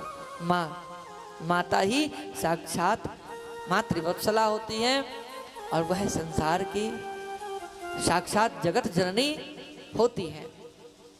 अच्छा, जननी किसे कहते हैं बताइए, बोलिए जननी किसे कहा जाता है? जननी मतलब हा? जननी मतलब, अरे बोलिए थोड़ा जोर से, तब तो लगे आप लोग कथा सुन भी रहे हैं कि नहीं सुन रहे हैं। अच्छा, बहुत लोग सुन रहे हैं, बहुत लोग देख रहे हैं कथा कैसी हो रही है, कई लोग देख रहे हैं, कई लोग सुन रहे हैं। तो जननी मतलब क्या होता है? जन्म देने वाली। तो जन्म देने वाली तो बकरियां भी होती है, बकरी भी जन्म देती है, कुतिया भी देती है ना, हाँ, ऊँटनी गदही जितना है सब जन्म देती है। तो क्या ये भी जननी है? आंदोलन करना शुरू कर देंगे बकरी भैंसी कि हमको भी जननी को, हम भी तो जन्म देती हैं। लेकिन जननी उसे नहीं, जन्मना संस्कार जायते इति जन्मा जननी। कहा जन्म देकर के जो माँ संस्कार दे दे बच्चों को, वह जननी कहलवाने का अधिकार प्राप्त कर लेती है। जन्म देने से तो पशु भी जन्म देते हैं, तो क्या जननी हो जाएंगे? नहीं। जननी जनक बंधु सुतदारा तनु धनु धाम सुरद परिवारा। तो नारद जी अब संतों के पीछे पीछे माता का क्रियाकर्म इत्यादि से निवृत्त होकर के गए। संतों के पीछे पीछे संत नहीं मिले, तब उन्होंने तपस्या किया, भगवान उन्हें दर्शन दिए। थोड़ी देर के लिए भगवान दर्शन दिए, एक पल के लिए, और चले गए। नारद जी ने कहा प्रभु दर्शन देना ही था तो बढ़िया से देते, थोड़ी चटनी चखाकर क्यों चले गए? भगवान ने कहा मान नारद जी, आपने जो 2-3 महीने संतों के संग जो आपने कीर्तन किया था ना, उसी का प्रतिफल है जो आपको कुछ क्षण के लिए हमारा दर्शन हो गया। सोचो कि जीवन भर तुम अगर हमारा भक्ति करोगे, सत्संग करोगे, तो फिर हम तुमसे कभी अलग हैं क्या? नहीं है। हम तो ईश्वर अंश जीव अविनाशी, हम तो अविनाशी चैतन्य हैं, तुम्हारे आत्मा में ही मैं हूँ, लेकिन प्रकट रूप से भी, साक्षात रूप से भी हम तुम्हारे सामने आ जाएंगे, तुम तपस्या करो। नारद जी कहते हैं व्यास जी, हमने जाकर के तू खूब तपस्या भजन किया, अंत में ब्रह्मा जी ने मुझे नारद दिया और वीणा दिया, सरस्वती जी ने वीणा दे दिया, और ब्रह्मा, और देखो भगवान की कृपा, भक्ति के कारण प्रतिफल अगले जन्म में ब्रह्मा जी के, साक्षात ब्रह्मा जी के मानस पुत्र होने का परम सौभाग्य प्राप्त हो गया। नारद जी ने कहा देखिए भक्ति का ये फल होता है। व्यास जी ने कहा वाह नारद जी, आपका तो फिर पूरा आनंद ही आनंद है, आप तो ब्रह्मा जी के मानस पुत्र है। हे ब्रह्म पुत्रो नतास्मि, आपका नमन हो। उसके बाद कहते हैं कि कोई ऐसा ग्रंथ लिखिए। तब उन्होंने गणेश जी के माध्यम से श्री वेदव्यास जी महाराज ने सरस्वती नदी के तट पर बैठ करके उन्होंने श्रीमद् भागवत महापुराण का लिखना प्रारंभ किया। बंधुओं, भागवत महापुराण में कितने श्लोक है? तो कहा 18,000 श्लोक है, 12 स्कंद है और 335 अध्याय है। इतना सुंदर ग्रंथ लिखा, और इस ग्रंथ में 2 श्लोक मुख्य लिखा, और दोनों श्लोक लिखा तो बड़ा अच्छा लगा। वेदव्यास जी ने सोचा कि अब इसका प्रचार प्रसार कैसे करूं। अब कोई भी कवि हो, कविता लिखता हो या कोई किताब लिखते हैं, तो चाहते हैं कि विमोचन के माध्यम से लोगों तक प्रस्तुत हो, लोगों तक खूब जाए, बिके, बाजारों में लोग खरीदे, पढ़े, घर घर हमारे पुस्तकों का चर्चा हो गए। तो पहले इसके लिए तो क्या चाहिए? तो कहा पहले प्रमोशन करना होगा। अब प्रमोशन के लिए क्या किया जाए? अधिकारी भी तो होना चाहिए, मैं भागवत लिखा हूं, लेकिन सुनने के का अधिकारी होगा उसको ही ना सुनाएंगे, और जो भागवत सुनने का अधिकारी नहीं होगा उसको फिर सुनाकर क्या फायदा। तो नारद जी ने कहा महाराज, अपने पुत्र जो बाल्यकाल में जन्म लेते ही वो घर छोड़ करके चले गए थे, उनको वो कहीं किसी गिरी गुफा में होंगे, आएंगे तो नहीं, पर आप जिस ग्रंथ की रचना किए हो उस ग्रंथ में से एक दो श्लोक को लिख करके अपने शिष्यों को दो, और ले करके जाए और गाए गुनगुनाए, अपने आप आपके शिष्य सुनते हुए आकर्षित होकर के चले आएंगे। ठीक वो उसी तरह जैसे चुंबक में चुंबकीय जो ऊर्जा होती है, पदार्थ होता है, वो लोहा को कुछ दूर से ही अपने तरफ अट्रैक्ट करता है, खींच लेता है। तब इन्होंने श्लोक लिख करके दिया, व्यास शिष्यों ने लेकर के घूमना प्रारंभ, गाना शुरू कर दिया, और वह श्लोक है बड़ा ही अद्भुत श्लोक है। पहला श्लोक है, और पहला श्लोक है, देखिए ये भागवत का श्लोक है, इसको आप ध्यान से सुनना। ये श्लोक साक्षात कृष्ण के रूप स्वरूप ही समाहित है इस श्लोक में।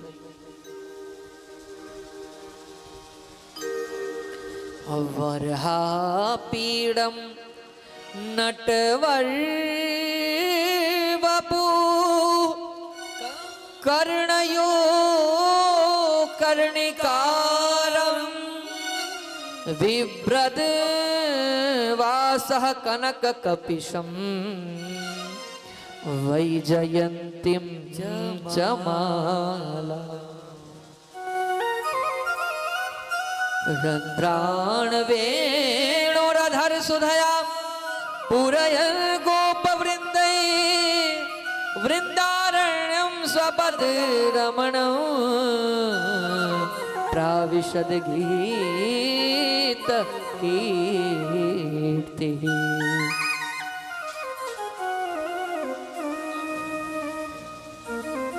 इस श्लोक का क्या भावार्थ है, अर्थ क्या है? तो कहते हैं कि मोर पंख धारण किए माधव दिव्य पीतांबर से विभूषित ओढ़े हुए वंशी निनाद करते हुए, गाय चराते हुए, ग्वालों से अपनी कीर्ति का बखान सुनते हुए वृंदावन में प्रवेश पा रहे हैं।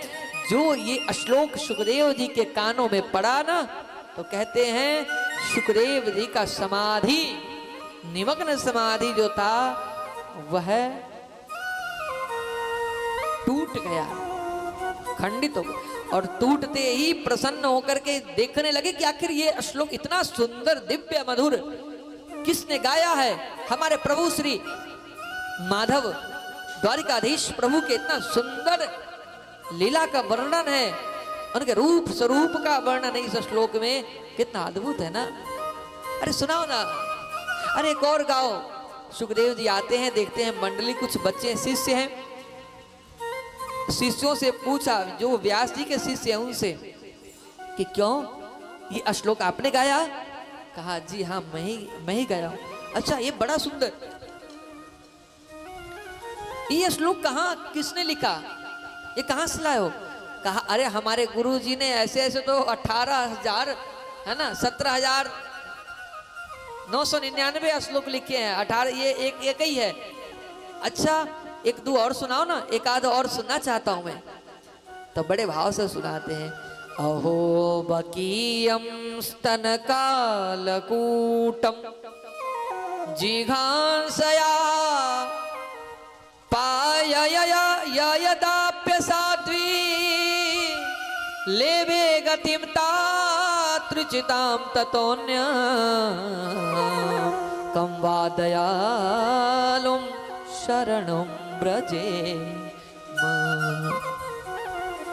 अहो आश्चर्य, बकी नाम, बकासुर की बहन बकी, जो अपने हृदयों में अपने दूध में कालकुट नाम का विष लेकर के भगवान कृष्ण को पिलाने आई थी।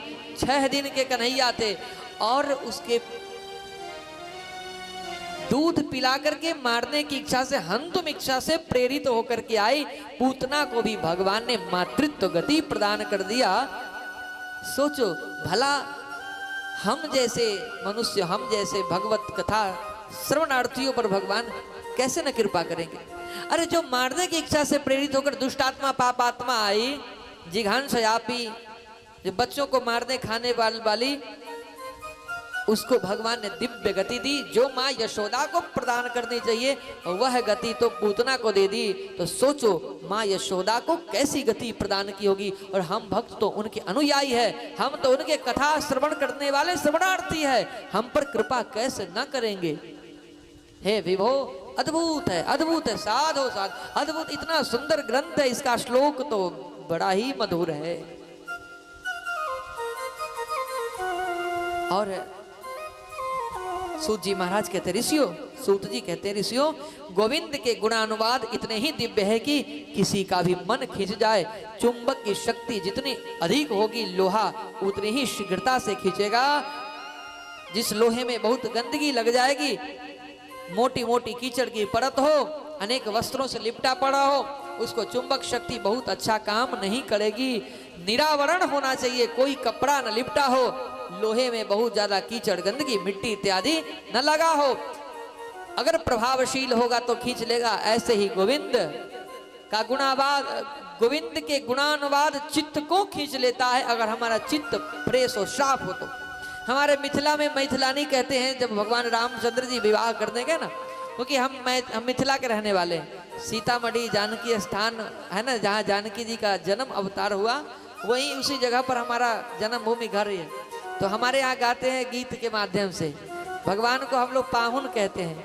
पाहुन मतलब दुल्हा, जैसे कहते ना ये पहुना कहते हैं, सब पाहुन कहते हैं। कियो पाहुन अहाँ बड़ नीक लागै छी, अहाँ के दर्शन करवा के बाद हमर सबके मन चित्त गदगद भ गेल। तो वहाँ एक गीत गाते हैं,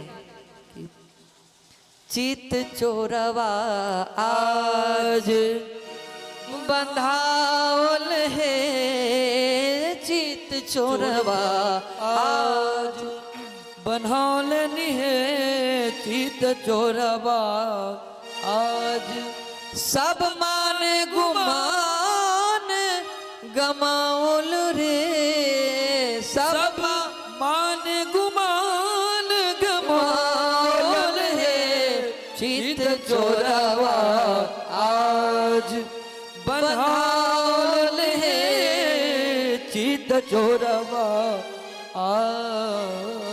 चित्त को चुराने वाले प्रभु श्री राम भद्र आज प्रेम के बंधन में मिथिलानियों के बंध जाते हैं।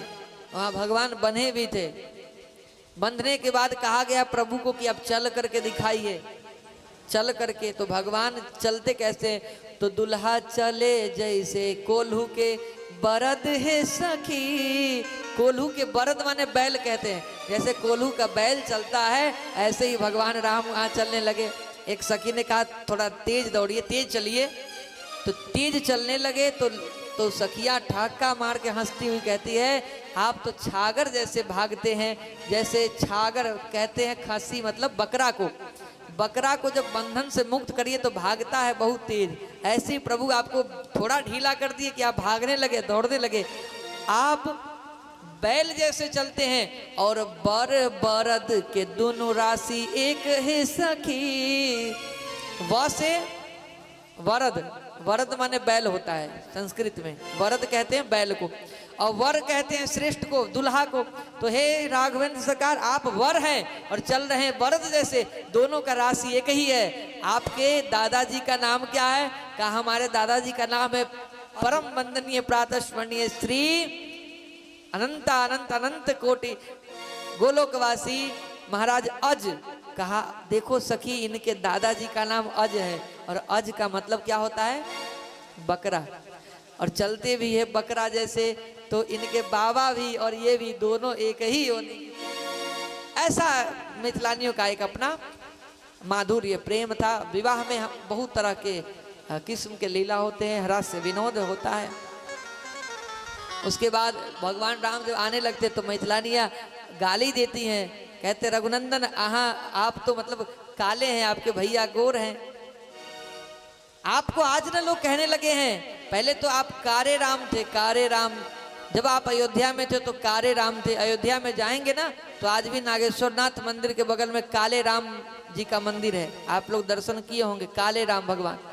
तो जब भगवान मिथिला में गए तो वहां पर क्या हो गए? तो हरे राम राम राम हरे हरे, वहाँ हरे हरे हो गए।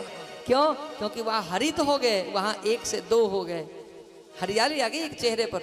लेकिन भगवान काले थे, तो वहाँ पर एक गीत के माध्यम से कहते हैं ना कि जौने सुख बा ससुरारी में, कि जो आनंद विदेह नगर में, देह नगर में कहूँ ना ए पहुना, मिथिले में रहूँ ना ए पहुना,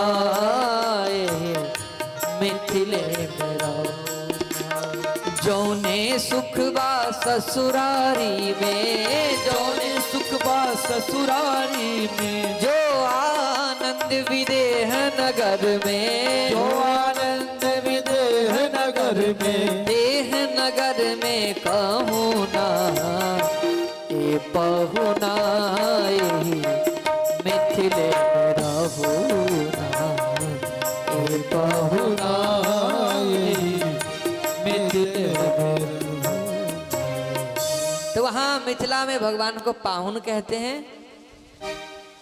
और यहाँ तक कहते हैं कि भगवान तो वहाँ पर कोहबर जानते ना, विवाह में कोहबर होता है, आप सब जगह होता होगा। कोहबर मतलब कौन बर है कौन, इसका निरीक्षण होता है।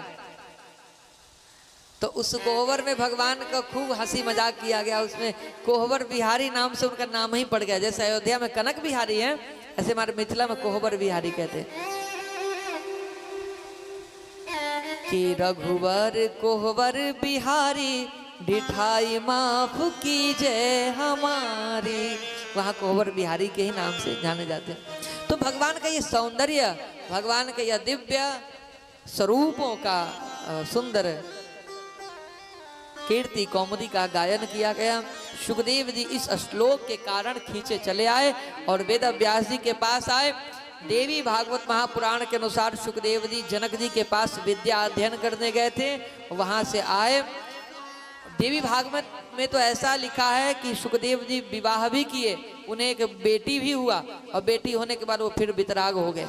लेकिन भागवत जी में ऐसा नहीं है। भागवत जी में तो कहा गया है वितरागी संत हैं, बाल ब्रह्मचारी। तो उसके बाद ये सुंदर भगवान के स्वरूपों का महिमा का गायन किया गया।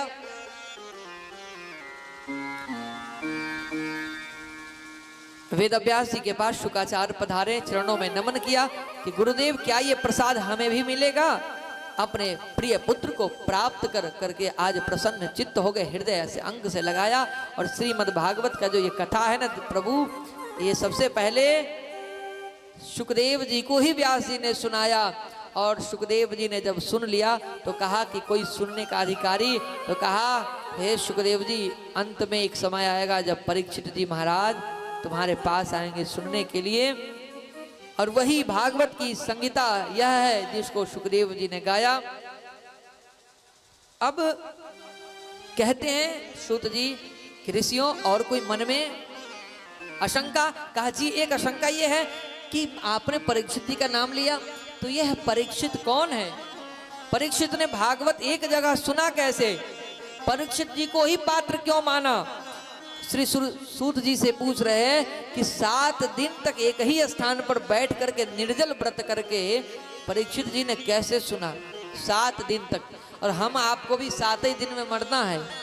अब 7 दिन में मरने का मतलब ये नहीं कि आने वाला जो 7 दिन है, 7 दिन का मतलब है 7 दिन के अंदर, यानी आज जैसे मंगल है, बुधवार, बृहस्पतिवार, शुक्रवार है ना, शनिवार, रविवार, सोमवार, ये 7 बार है। 8वां बार किसी के लिए तो नहीं होता है। सब इसी बार के आगे पीछे तो अपने जीवन को समाप्त करते हैं ना। कोई मंगल को गया, कोई बुध को, कोई बृहस्पति को, ऐसे सब जाते। तो 7 ही दिन ये भी है। वार जो 7 है, ये 7 ही दिन के अंदर सबको जाना है, एक न एक वार दिवस को किसी न किसी को। आज 7 दिन तक परीक्षित ने कैसे सुना, क्यों सुना, कब सुना, पात्र क्यों माना, इस सब का आप विश्लेषण करें कृपया। मैं सुनना चाहता हूं, विस्तार पूर्वक कहिए। अब श्री सूत जी महाराज राजा परीक्षित का यह चरित्र का प्रारंभ करते हैं। इधर सूत जी महाराज शौनक को सुनाते हुए सुंदर कथा सुनाते हैं और ये कथा बंधुओं महाभारत की है। यदा मृधे को रवशिंजयाना वीरे स्वतो वीरगतिं गतेषु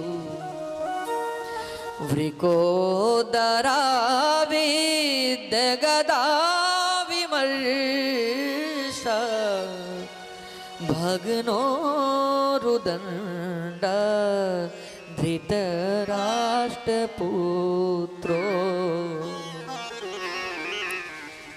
यदा मृदे कौरव सृंजयानाम। सूत जी कहते ऋषियों, यह उस समय की बात है जब महाभारत के युद्ध में सभी कौरव मारे गए, कौरवों की हार हुई और पांडवों को विजय हासिल हुआ, विजय श्री प्राप्त हुई। इस भयंकर युद्ध के अंत में विशाल भीमसेन की गदा ने दुर्योधन के जंघा को उर्दंड भेदन कर दिया, जंघा को तोड़ दिया, मार करके गदा से प्रहार करके मूर्छित हो गया, घायल हो गया, जख्मी हो गया और जमीन पर वह धराशायी हो गया। और इस समय इस स्थिति में छोड़ करके सब चले गए कहां? तो अपने अपने शिविर में।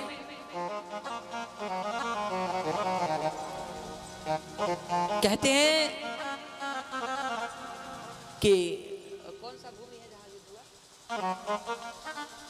कुरुक्षेत्र के उस भूमि में जो पूरा रक्त रक्त ही है, लाल लाल भूमि है, इतने लाखों करोड़ तो मारे गए थे ना। उस बीच में एक अंतिम एक सम्राट पुत्र है, युवराज दुर्योधन, जो कि मूर्छित होकर के रथ के पहिए के पास गिरा पड़ा है। उसी समय गुरुपुत्र अश्वत्थामा आता है और गुरुपुत्र अश्वत्थामा आकर के देखा तो कहा, अरे मित्र, आपका ये स्थिति किसने किया? तो पूरी बात बताया, पूरी बात बता दिया दुर्योधन ने कि भीम ने मुझे अपने गदाओं के प्रहार से मेरे पैर जांघ को तोड़ दिया है। अरे मित्र, आपका आज ये दुर्गति।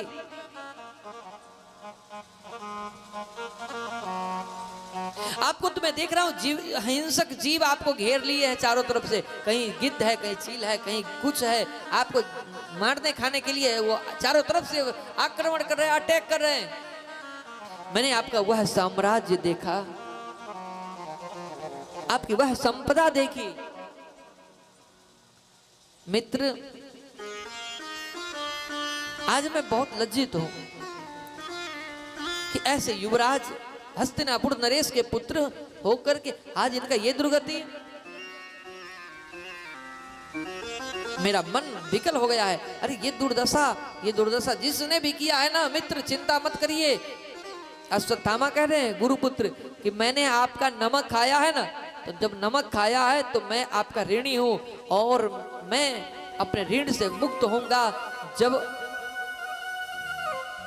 तुम्हारे मारने वाले भीम को ही छोड़ो, मैं पांचों के पांचों को सिर को धड़ से अलग करके अभी अभी जाता हूं, लेकर आता हूं, सबको मार कर लाता हूं। दुर्योधन ने कहा, ले आओगे? कहा हाँ, मैं जाता हूं। आप चिंता मत करो मित्र, मैं पांचों पांडवों को मार करके अभी मैं लाता हूं। उसका ये दुस्साहस कैसे कर लिया कि युवराज दुर्योधन के पैर को तोड़ दिया और चला गया छोड़ करके रणभूमि में। दुर्योधन ने भी कहा, देखो मित्र, आज दुख इस बात का नहीं है कि हमारे कौरव पक्ष के सभी मरे गए, सब मर गए। दुख इस बात का है कि हम सब मरे लेकिन पांडवों में आंच भी नहीं आया, पांडव बच गए, हम अंतिम पीढ़ी है, हम जा रहे हैं। ऐसे कई लोगों को अपने दुख से कम दुखी होता है, अगले के सुखी से बहुत दुखी होते हैं। बहुत लोग होते हैं जो दूसरे के सुख से दुखी हो जाते हैं, अपना दुख से उतने नहीं होंगे। आज वही हाल दुर्योधन का है, अपने निजी कष्ट से उतने दुखित नहीं है जितने पांडवों के सुख समृद्ध से दुखी है। और कहा जाओ मित्र जल्दी जाओ। और अश्वत्थामा इस प्रकार से सांत्वना देते हुए निकला और जा करके सीधा पहुंच गया कहाँ, पांडवों के शिविर में। पर आज विजय श्री की प्रथम रात्रि है, विजय श्री की प्रथम रात्रि है। सब अपने शिविर को छोड़ करके कुंती को, द्रौपदी को लेकर के, पांचाली को लेकर के चले गए हैं कहाँ, इंद्रप्रस्थ हस्तिनापुर में। वहां पर जाकर के अपना उत्सव मनाएंगे। आज शिविर में पांडव नहीं, पांडव पुत्र सो रहे हैं, 5-5 पुत्र हैं इनके। अश्वत्थामा ने आते आते, क्योंकि रात्रि में आया, रात्रि में आया तो सोचा कि किस विधा से मैं मारूंगा, अटैक करूंगा। क्योंकि जो आतंकवादी होता है तो उसके अपने आतंक विद्या का एक अपना एक विधा होता है कि उसको समझता है, रिहर्सल करता है कैसे करेंगे, मतलब पूरे तरह अपना व्यवस्था को देखता बनाता है, दिशा दशा बनाता है। हमको फलना को अटैक करना है, निशाना बनाना है, कैसे क्या करूंगा, कितने बजे कहाँ जाएंगे, ये सब चीज एक अपनी विधा है मारने काटने की। तो अश्वत्थामा ने सोचा कि ये तो पांडव कोई कमजोर है नहीं। अरे भीमसेन की गदा तो महाराज एक बार जमीन पर मार दे तो जमीन भी कांपने लगती है। अर्जुन के गांडीव जब बिना तीर के टंकार करती है तो पूरे बिजली चमक जाती है आकाश में। आसान थोड़ी है, लेकिन फिर भी मैं मारूंगा जरूर। मैं मित्र को वादा करके आया हूं, दुर्योधन को। सोचा कि अब मैं अन्याय अनीति से ही मारूंगा, पर मारूंगा जरूर।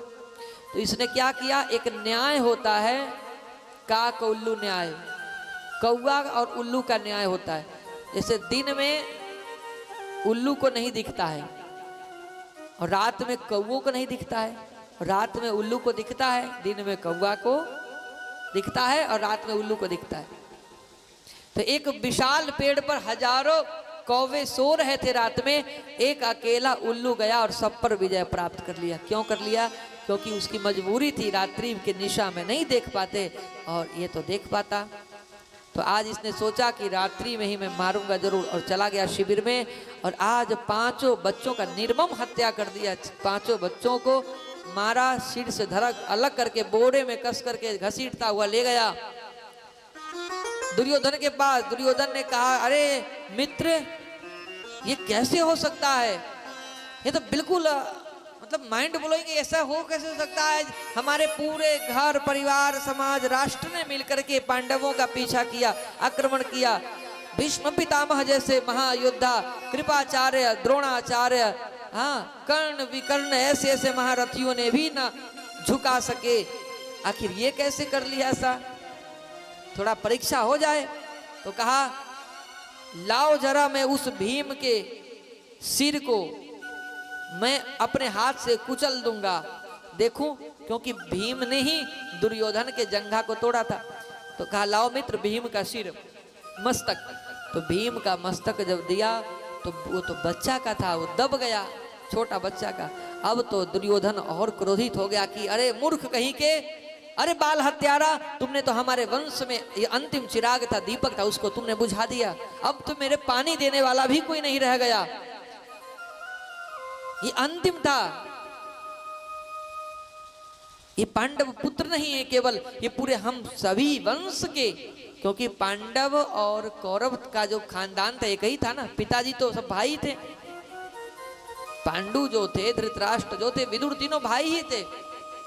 तो कहा हमारे कुल का यह अंश है, दीपक है। और कृपया करके देखिए, आप लोग ध्यान से सुनिएगा, मन आप लोगों का देखिए सब ऐसे नहीं आनंद आएगा ना। देखिए जिनको कथा ना सुनना हो ना, वो आराम से जा करके कहीं लेट जाए, बैठ जाए, लेकिन कथा जब सुने तो ध्यान से सुने।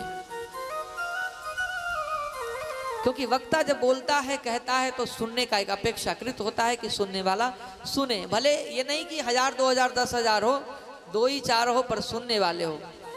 और जब आप ध्यान तटस्थ नहीं रहेंगे तो हम बोलने में कैसे तटस्थ हो पाएंगे ना।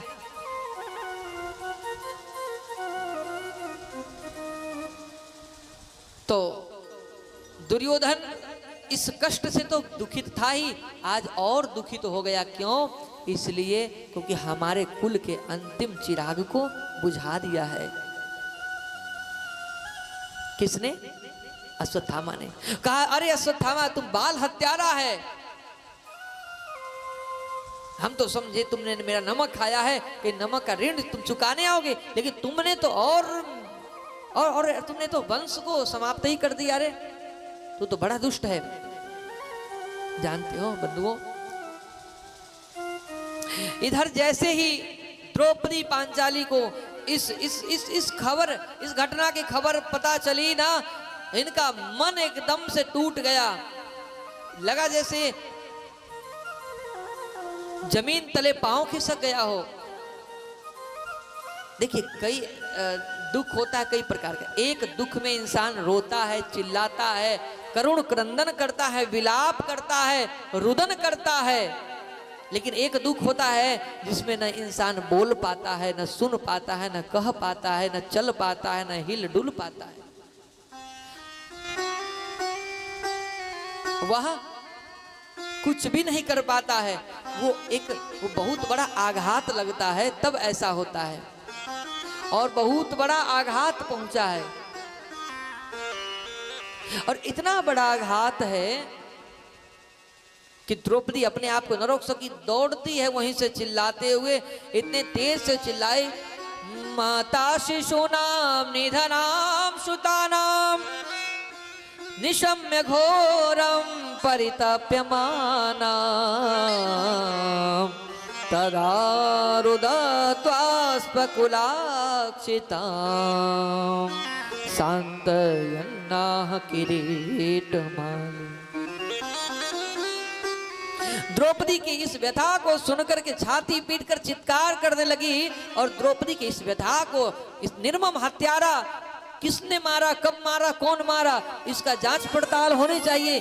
द्रौपदी को इस खबर के लिए, इस घटना के लिए सब चेता रहे हैं कि देखो पांचाली अब तो जो हो गया, लेकिन मैं तुम्हारे बच्चों के हथियारों को मैं नहीं छोड़ूंगा।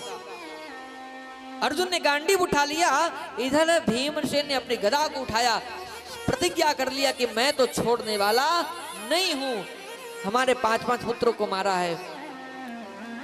और तुरंत भगवान श्री कृष्ण को कहा, पुनः एक बार सारथी बनिए हे कृष्ण। अर्जुन बैठते हैं रथ पर, और रथ पर बैठ करके कहते हैं अर्जुन कि हे कृष्ण, वायु वेग से अपने इस रथ को ले चलो, इस है को, घोड़े को, लगाम को तेज चलाओ और आगे बढ़े। आगे भागते न पता चला आगे अश्वत्थामा है। अश्वत्थामा भागने लगा कि अब तो मैं बचूंगा नहीं। अब देख लिया कि अब कोई भी उपाय नहीं बच रहा है बचने का। तब अंतिम है ब्रह्मास्त्र। देखिए ब्रह्मास्त्र क्या है? ब्रह्मास्त्र का कोई काट्य नहीं है। क्यों? क्योंकि ब्रह्मास्त्र पर स्वयं ब्रह्मा जी चल करके चलते हैं। ब्रह्मा जी, ब्रह्मास्त्र का जब अनुसंधान होता है ना, उस ब्रह्मास्त्र पर साक्षात ब्रह्मा जी बैठ जाते हैं। तो ब्रह्मदेव का आज्ञा का पालन होना चाहिए ना, उनके मान भंग नहीं होना चाहिए। अर्जुन पर छोड़ दिया। जैसे हनुमान जी को भी मेघनाथ ने क्या किया, अशोक वाटिका में जब फल फूल खाए, तोड़े फोड़े, तो उस अशोक वाटिका में रावण का प्रिय पुत्र मेघनाथ ने, इंद्रजीत ने आकर के हनुमान जी को क्या किया था? ब्रह्म अस्त्र देहि साधा कपि मन कीन विचार जेन ब्रह्म सर मानहि तो महिमा मिटहि अपार। ब्रह्म सर को मानना ही पड़ेगी, नहीं तो इसकी महिमा का खंडन हो जाएगा। महिमा का खंडन नहीं, मंडन होना चाहिए। इसलिए हनुमान जी ने कहा बंध जाना चाहिए। तब भगवान ने कहा अर्जुन तुम्हें तो आता है ना छोड़ने, वापिस करने भी आता है, चला दो तुम भी। अर्जुन भी चलाए, दोनों ब्रह्मास्त्र टकराया आपस में। धीरे धीरे बंधन बना लिया। अश्वत्थामा को रस्सी से बांधकर रथ के पहियों में बांध दिया। घसीटता हुआ रथ में लेकर के अर्जुन और भगवान श्री कृष्ण पहुंचे शिविर में। द्रौपदी के चरणों में ले आकर के सौंप दिया, लो पांचाली यही है तुम्हारे पुत्रों का हत्यारा। द्रौपदी के आंखों से आंसू तो सूख नहीं रहे थे, परंतु जब द्रौपदी की दृष्टि जब पड़ती है बंधुओं, कहाँ पर? तो कहते अश्वत्थामा के ऊपर। तो द्रौपदी आकर के जल्दी से रस्सी को खोलने लगती है।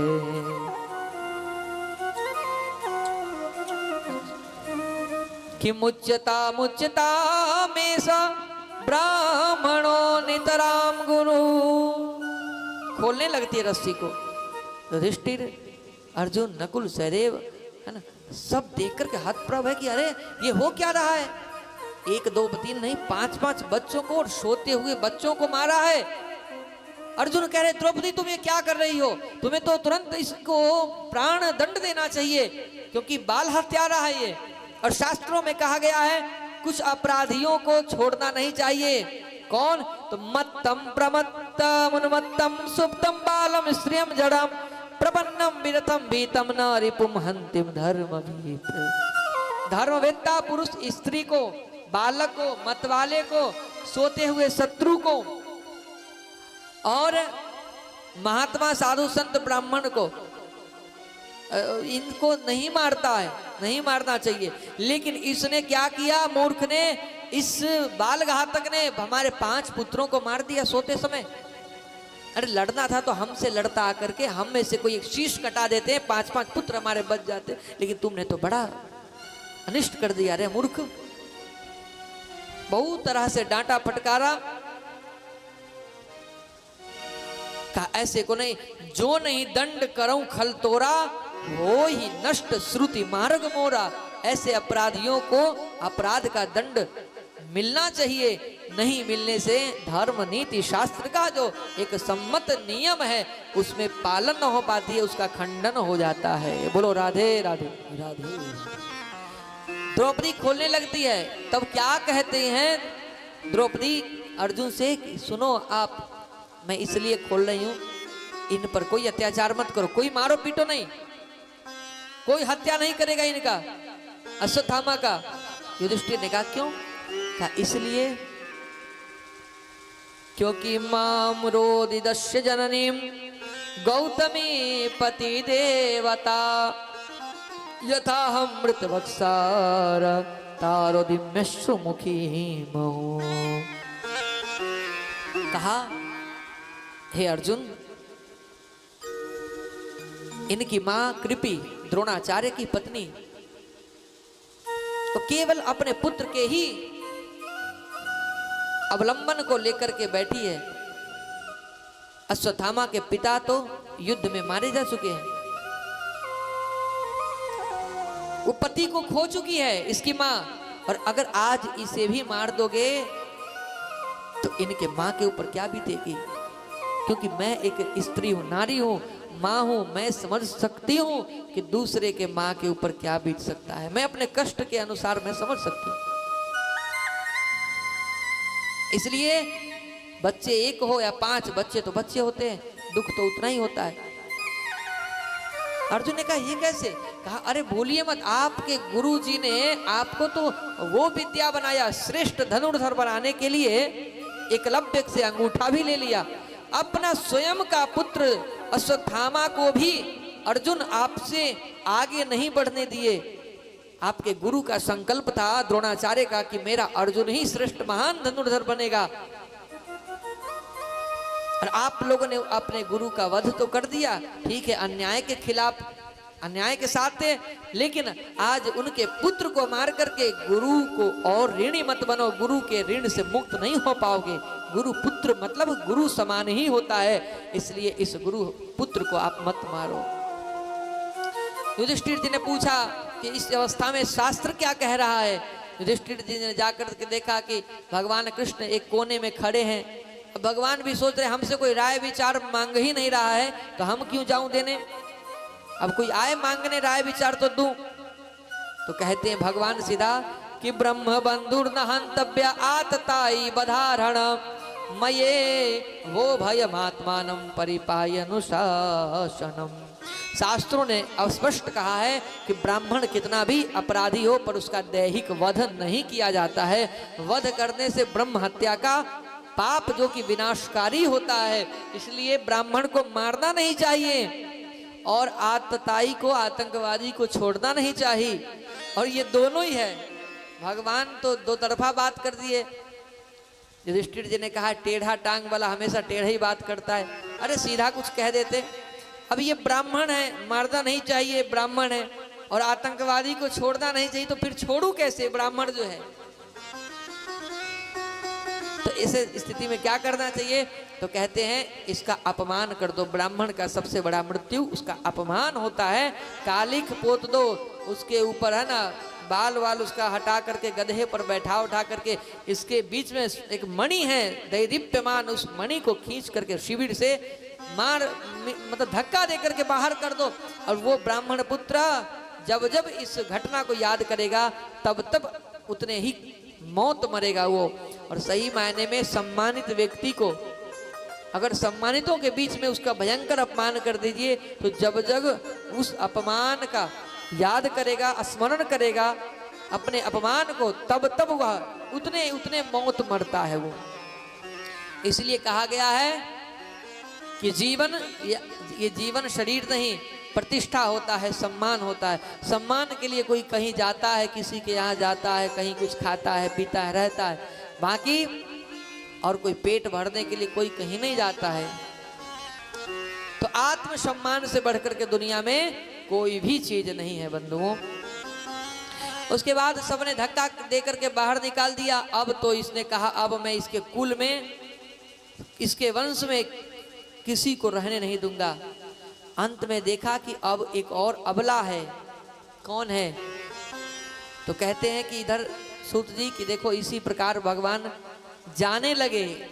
भगवान ने कहा कुंती से कि बुआ अब मैं जाना चाहता हूँ, अब आप मुझे आज्ञा दीजिए।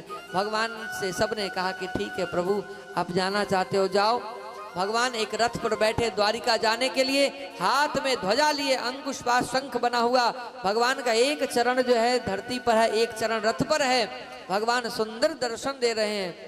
उसी समय भगवान सबको टाटा बाय बाय कर रहे थे, मतलब सबसे विदा ले रहे थे। तब तक एक अबला स्त्री रोती हुई, चिक्कारती हुई आती है और कहती है पाही पाही महायोगिन देव देवा जगत्पते नान्यम तदभयम पश्ये यत्र मृत्यु परस्परम। पाहि माम कहते हुए एक देवी आती है और भगवान कृष्ण के चरण को, कमल को पकड़ लेती है और पकड़ करके रोने लगती है। पूछते हैं भगवान क्या हुआ? पता चलता है वही अश्वत्थामा अपमानित होकर के जब भागा था, उसने फिर से ब्रह्मास्त्र का अनुसंधान कर दिया है। और उत्तरा देवी है ये। उत्तरा कौन है? जो भगवान कृष्ण के चरणों से लिपटी है। तो कहते हैं उत्तरा है अभिमन्यु की पत्नी। अभिमन्यु कौन है? कहा अर्जुन के पुत्र, जो क्या बोलते हैं चक्रव्यूह में छल से मार दिए गए थे। तो उस समय सती प्रथा एक प्रथा थी, एक रूल्स था कि पति के मर जाने पर पत्नी भी अपने शरीर को दाह कर लेती थी। तो सती प्रथा था। तो उस समय अभिमन्यु का जब अकाल मृत्यु हुआ तो उनकी पत्नी देवी उत्तरा सती न हो सकी, क्योंकि वो गर्भवती थी। गर्भवती स्त्री सती नहीं होती थी। इसलिए अपने गर्भगत शिशु का रक्षा करने के लिए, क्योंकि अंतिम था वही, 5 बच्चों को तो मार दिया था और ये अंतिम उत्तरा के गर्भ में पोषित ये बालक। और जब इतना बड़ा महाघमसान ब्रह्मास्त्र का प्रयोग कर दिया तो उनका गर्भ का शिशु जलने लगा। दौड़ती आकर के भगवान से कहती है कि आपने मेरे ससुर जी को, आप लोगों ने रक्षा किया, आपने सबका रक्षा किया प्रभु, है ना। पांडव को रक्षा किया प्रभु, लाक्षागृह से बचाया। आप मेरे इस पुत्र का रक्षा करिए, अंतिम चिराग है, इस कुरुवंश का अंतिम है। तब जो है भगवान अनुष्ठा स्वरूप अंगूठा सा धारण करते हैं, देवी उत्तरा के नासिका रंध्र से उसके गर्भ में जाकर के, और भगवान ने रक्षा किया। और उसके बाद उत्तरा देवी अब व्यवस्थित हो गई। उसके बाद कहते हैं भगवान ने सब कुछ अपना कर लिया, काम धाम उनका हो गया। अब भगवान ने कहा अब मुझे जाना चाहिए। तो इस बार कुंती मैया ने रोक लिया है। कुंती ने रोक लिया कि प्रभु आप जा रहे हो, आपको जाना है तो आप जाइए, लेकिन मैं कुछ मांगना चाहती हूँ। कहा क्या मांगना चाहते हैं बुआ जी? बुआ इसलिए कह रहे हैं क्योंकि वसुदेव जी की बहन है और वसुदेव नंदन कृष्ण है, वसुदेव जी की बहन है कुंती। कुंती ने कहा मुझे आपसे यही चाहना है, मांगना है, आप मुझे दुख दे दो, कष्ट चाहिए। कहा दुख? कहा हे प्रभु, हे श्याम सुंदर, हे कृष्ण, मेरे पुत्रों को भला कौन रक्षा कर सकता था? कौन जलते हुए उस अंगारे में लाक्षागृह से कौन बचा सकता था? आपने बचाया। इस महाभारत जैसे समर, इतने भीष्म पितामह, कर्ण, विकर्ण, दुर्योधन आदि आदि ऐसे ऐसे लोगों से, ऐसे ऐसे वज्र दानवों, ऐसे ऐसे वज्र अतिशय कठोर पराक्रमियों से क्या मेरा पुत्र बच सकता था? लेकिन सिर्फ आपके कारण बचा है आज। हे कृष्ण, जब जब मेरे पांचों पुत्रों पर आंच आई है तब तक आप रक्षा किया है। आज प्रभु आप जब सुख आया तो जा रहे हैं, दुख में आप साथ थे, और जब हमारे पुत्र अब जीत गए, विजय प्राप्त कर लिए महाभारत युद्ध से, तो आप जा रहे हो। तो हे नाथ, मैं आपसे यही मांगना चाहती हूँ कि अगर आप दुख में साथ रहते हो, सुख में चले जाते हो, तो मैं आपसे दुख मांगना चाहती हूँ ताकि आप दुख में रहो। कि दुख में सुमिरन सब करे, सुख में करे न कोई, जो सुख में सुमिरन करे तो दुख काहे को। हे बिहारी, हे श्री कृष्ण, हे माधव, मुझे अपने धाम बुला लो, मुझे अपने पास रखो, दुख दे दो ताकि साथ में रहना। और एक भक्त भी वृंदावन जाने के लिए भगवान से प्रार्थना करता है। कुंती मैया कहती है मुझे बुला लो अपने पास।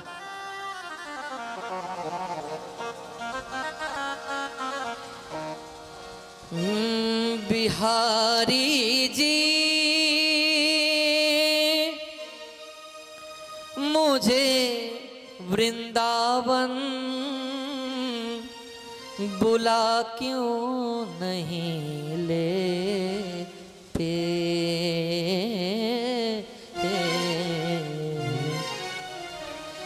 बिहारी जी मुझे वृंदावन बुला क्यों नहीं लेते? दर्द मेरे दिल का मिटा क्यों नहीं देते? दर्द मेरे दिल का मिटा क्यों नहीं लेते?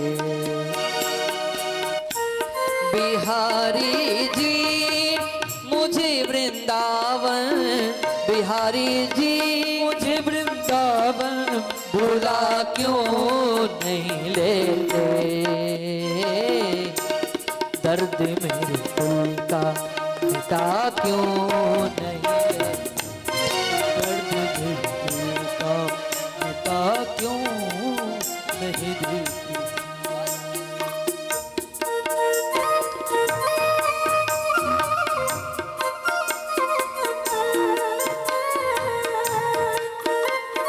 सभी लोग ताली से मां के साथ हरि बोल।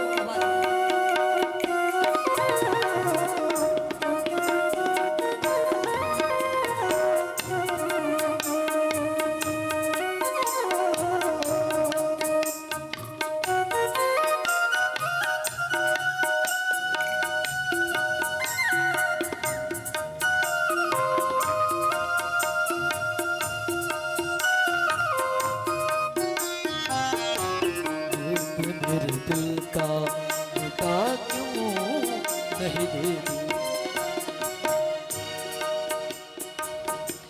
बिहारी जी तुम्हें ही ढूंढती रहती है नजरें मेरी, तुझे ही ढूंढती रहती है नजरें मेरी। बिना तेरे कुछ भी नहीं प्यारे जिंदगी मेरी, बिना तुझ भी नहीं प्यारे जिंदगी मेरे आके एक बार, आके एक बार, एक बार, एक बार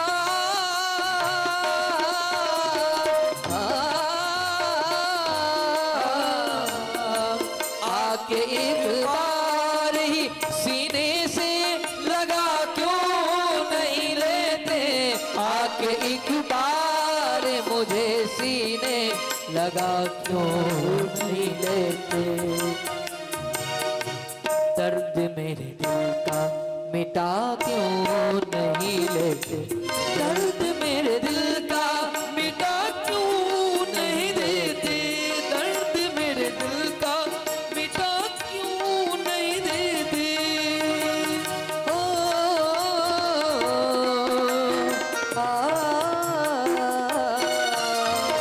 हरि बोल ताली सेवा के साथ।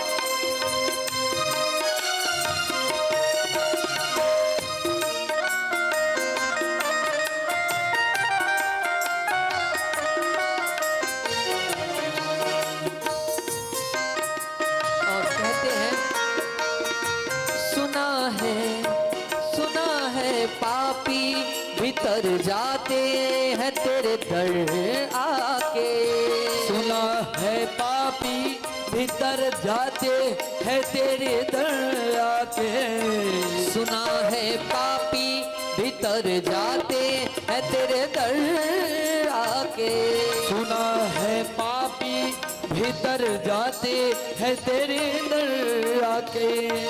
मैं आ गया हूँ जमाने से ठोकरे खा के, मैं आ गया हूँ जमाने से ठोकरे खा के। मेरे मोहन, मेरे मोहन, मैं आ गया हूँ जमाने से ठोकरे खाते, मैं आ गया हूँ जमाने से ठोकरे का। अपनी चौखट का, चौखट का, चौखट का, अपनी चौखट का, अपनी चौखट का मुझे पत्थर बना क्यों नहीं लेते, अपनी चौखट का मुझे पत्थर बना क्यों नहीं लेते।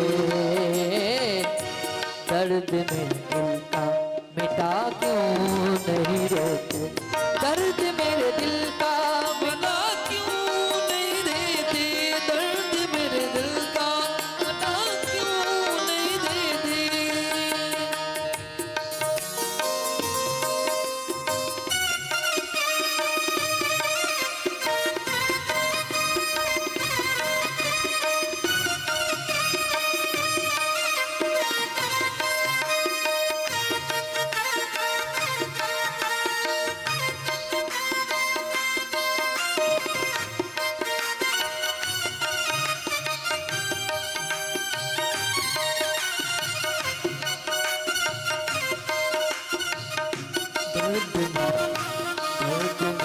कहते हैं, कुंती मैया कहती है प्रभु मैं आपके प्रेमी हूँ, आपके नाम का प्रेमी हूँ। और कहते हैं कि प्रीत ना कीजिए पंछी जैसी कि जल सूखे उड़ जाए, प्रीत न की जाए पक्षी जैसी, पानी के सूख जाने पर जलाशय को छोड़ करके पक्षी उड़ जाती है।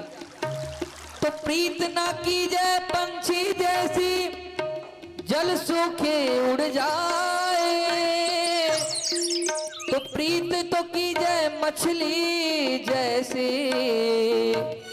जल सूखे मर जाए। दर्द मेरे दिल का मिटा क्यों नहीं देते, दर्द मेरे दिल का मिटा क्यों नहीं देते। और मैं थक गया हूँ जमाने के ताने बुन बुन कर, मैं थक गया हूँ जमाने के ताने बुन बुन कर हो गया बावरा तेरे दर का बस तेरा बनकर, हो गया बावरा तेरे दर का बस तेरे होकर। कृपा की न होती जो आदत तुम्हारी, तो सुनी ही रहती अदालत तुम्हारी। कृपा की न होती जो आदत तुम्हारी, तो सुनी ही रहती अदालत तुम्हारी। और न तुम होते हाकिम न हम होते मुजरिम, न तुम होते हाकिम न हम होते मुजरिम। न घर घर वृंदावन के वृक्ष के मरा मन जाने को, अरे डाल डाल और पात पात पर राधे राधे हो।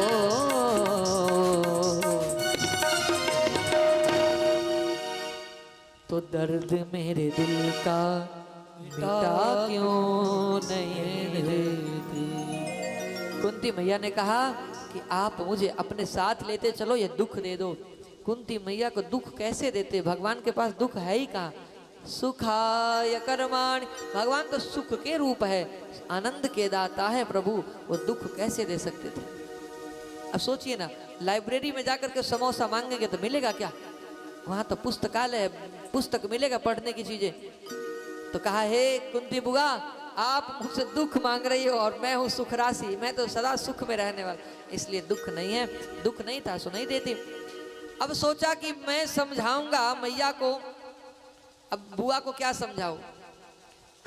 अब सोचा कि चलो चलते हैं, समझा बुझा करके आए। एक दिन प्रभु ने देखा कि युधिष्ठिर जी महाराज चिंतित बैठे महल में, राजा बन चुके पर चिंतित है।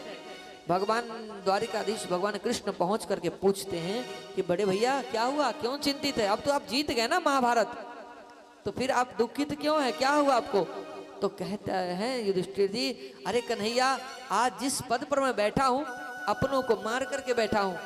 जिसके गोद में खेला, पितामह भीष्म के उंगली पकड़ करके चलना सीखा, उनको मार करके, आज अपने भाइयों को मार करके, काका चाचा मार करके मैं बैठा हूं। न जाने कितने स्त्रियों के मांग के सिंदूर को मैंने मिटा दिया, वो सब देखती है मुझे, तो बड़ा दुख लगता है। कन्हैया ने सोचा कि मैं तो इनको बड़ा भैया, बड़के भैया कहता हूं, और बड़के भैया को अगर मैं ज्ञान दूंगा तो बड़के भैया नहीं इसको एक्सेप्ट करेंगे, इसलिए बड़के भैया को कहीं सफेद दाढ़ी वाले बाबा के पास ले जाएंगे, वो समझाएंगे तो ज्यादा समझ में आएगी, हम तो छोटे हैं। भगवान ने कहा चलिए आपको ले चलता हूं। और पितामह भीष्म आज समरांगण में सोए हुए हैं, उस मृत्यु भूमि में जहां अनेकों करोड़ों लाखों कौरवों मारे गए थे। और धीरे धीरे मैं कथा को अब अंत में विश्राम की ओर ले जाऊंगा, तो कृपया इस कथा को आप अंतिम कड़ी को सुनिएगा। यहाँ पर भगवान पितामह भीष्म के पास पहुंचते हैं, और पितामह भीष्म के पास पहुंच करके पांडवों को भी ले गए। पांडव में से जब अर्जुन को जब देखा पितामह ने, तो कहा, ओहो अर्जुन, तुम भी आ गए, आओ आओ जल्दी आओ। अच्छा तुम तो आ गए, अच्छा तुम सब भाई आ गए, लेकिन तुम्हारा वो सारथी कहाँ है जो तुम्हें रथ पर बैठा करके, सारथी तुम्हारा सारथी जो रथ को खींचता था, घोड़े को लगाम पकड़ते, वो कहाँ है? कन्हैया यहीं पर होंगे कहीं। कृष्ण को कहा आने के लिए, भगवान कृष्ण आए, उदास खड़े हैं। पितामह ने कहा, कृष्ण आप उदास क्यों खड़े हैं, आप मुस्कुराइए ना, आपका तो मुस्कान ही सुंदर है। तेरी मंद मंद मुस्कनिया के बलिहार प्यारे जो, तो इसलिए आपका मंद मंद मुस्कान है, मैं दर्शन करना चाहता हूं। पितामह भीष्म ने कहा कि अर्जुन, वो तुम्हारा सारथी कहाँ है? अच्छा वो तो मेरे भैया भी है। अच्छा तुम तो बहुत रिश्ता नाता निभाते हो भाई। अरे कभी इनको भैया बना करके साथी बन जाते हो, कभी मंत्री बना लेते हो, कभी सलाहकार बनाकर परामर्श ले लेते हो, कभी तुम गुरुजी बनाकर गीता का ज्ञान ले लेते हो, अरे तुम तो बड़ा रिश्ता है तुमको। अंतिम में पितामह भीष्म की एक अंतिम इच्छा है कि उत्तरायण में मर जाऊं मैं, उत्तरायण में मेरी मृत्यु हो। उत्तरायण में मरने वाला व्यक्ति साक्षात भगवान के धाम को जाता है, क्योंकि देवताओं का वो दिन होता है और दक्षिणायन देवताओं का रात्रि होता है। तो देवता के घर दिन में जाएंगे तब ना फाटक खुला रहेगा, रात में जाएंगे तो कहां से खुला रहेगा। तो इसलिए उत्तरायण की प्रतीक्षा। अच्छा, उत्तरायण भगवान को ही कहा गया है। उत्तरा के गर्भ में जा करके भगवान ने परीक्षित का रक्षा किया, इसलिए इसका नाम उत्तरायण है। उत्तर अयन, उत्तरा के जो गर्भ को जो घर बना दिया भगवान ने, उत्तरायण की प्रतीक्षा किया। श्री कृष्ण से बहुत वार्ता करते हैं और कहते हैं पितामह भीष्म कि एक मेरी बेटी है और मेरी बेटी है, मैं चाहता हूं कि आपका विवाह, आपके साथ विवाह कर दूं मैं अपनी बेटी का। पितामह भीष्म ने कहा कि मेरी एक बेटी है, उसका विवाह नहीं हुआ, उसका मैं विवाह करना चाहता हूँ। लड़का मुझे मिल नहीं रहा था, आप मिल गए। भगवान ने कहा बाबा आप तो बाल ब्रह्मचारी हो, आपका बेटी कहाँ से आ गए, आप तो विवाह ही नहीं किए, जब शादी नहीं की तो बेटी कहाँ से आया। कहा बेटी मेरी बुद्धि रूपी मेरी बेटी है। बेटी मतलब बुद्धि, ये धी इति मति रूप कल्पिता वितृष्णा,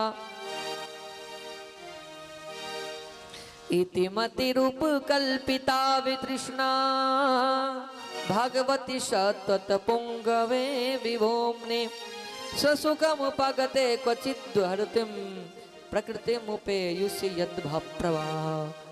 पितामह भीष्म ने बड़ी स्तुति किया और कहा देह यात्रा संपन्न करने से पूर्व मैं अपनी बुद्धि रूपी बेटी को आपको सौंपता हूँ प्रभु, क्योंकि मेरे बुद्धि में कभी ईषणा नहीं था। ईषणा लोकेशना, वित्तेषणा, पुत्रेषणा, पौत्र, ये ईषणा नहीं था।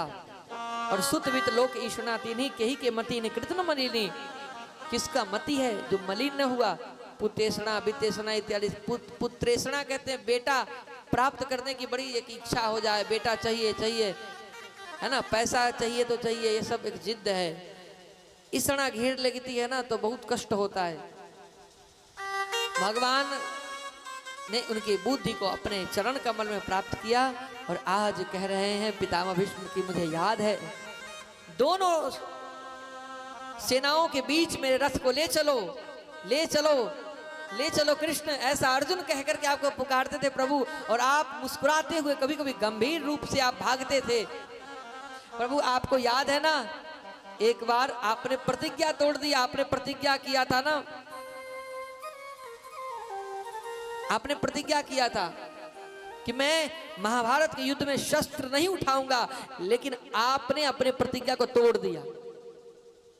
मैंने भी प्रतिज्ञा किया था कि हे प्रभु, अगर हे वसुदेव कृष्ण आपके हाथ से यदि आपके हाथ में शस्त्र न कहाऊं तो मैं संतनु सुत न कहाऊं, गंगा पुत्र न कार्य करना चाहा तो धरती कांपने लगी, आपके अधर कांपने लगे। प्रभु मैं उस दिव्य रूप को आज भी भूल न पाता हूं, आपका वह रूप मैं देखता देखता आज भी मग्न होता हूं। और इस तरह से ध्यान करते हुए, बात विचार करते हुए आज कहते हैं पितामह कि मेरे जीवन में एक ही अपराध हुआ कि मैंने पांचाली कुलवधू द्रौपदी के चीर हरण में मैंने कोई अपनी भूमिका न निभा पाया, जिसके कारण मेरी ये दुर्गति हो गई। सोचिए कि जो अंग्रेज होते हैं ना, जो तो उनके क्रिश्चियन के उसमें जो ईसा मसीह होते, उनके 2-4 कील लगाया गया था हाथ में, और 2 ही कील जब लगाया गया तो उनका वो भगवान के घर चले गए, उनके भगवान। और हमारे पितामह भीष्म के शरीर में असंख्य बाण छेदन कर दिया अर्जुन ने, लेकिन फिर भी भगवान का दर्शन करने के लिए रुके थे और कहा मुझे मृत्यु भी नहीं मार सकती है, मैं इच्छा मृत्यु का वरदानी हूं। ये होता है सनातन का संस्कृति पद्धति।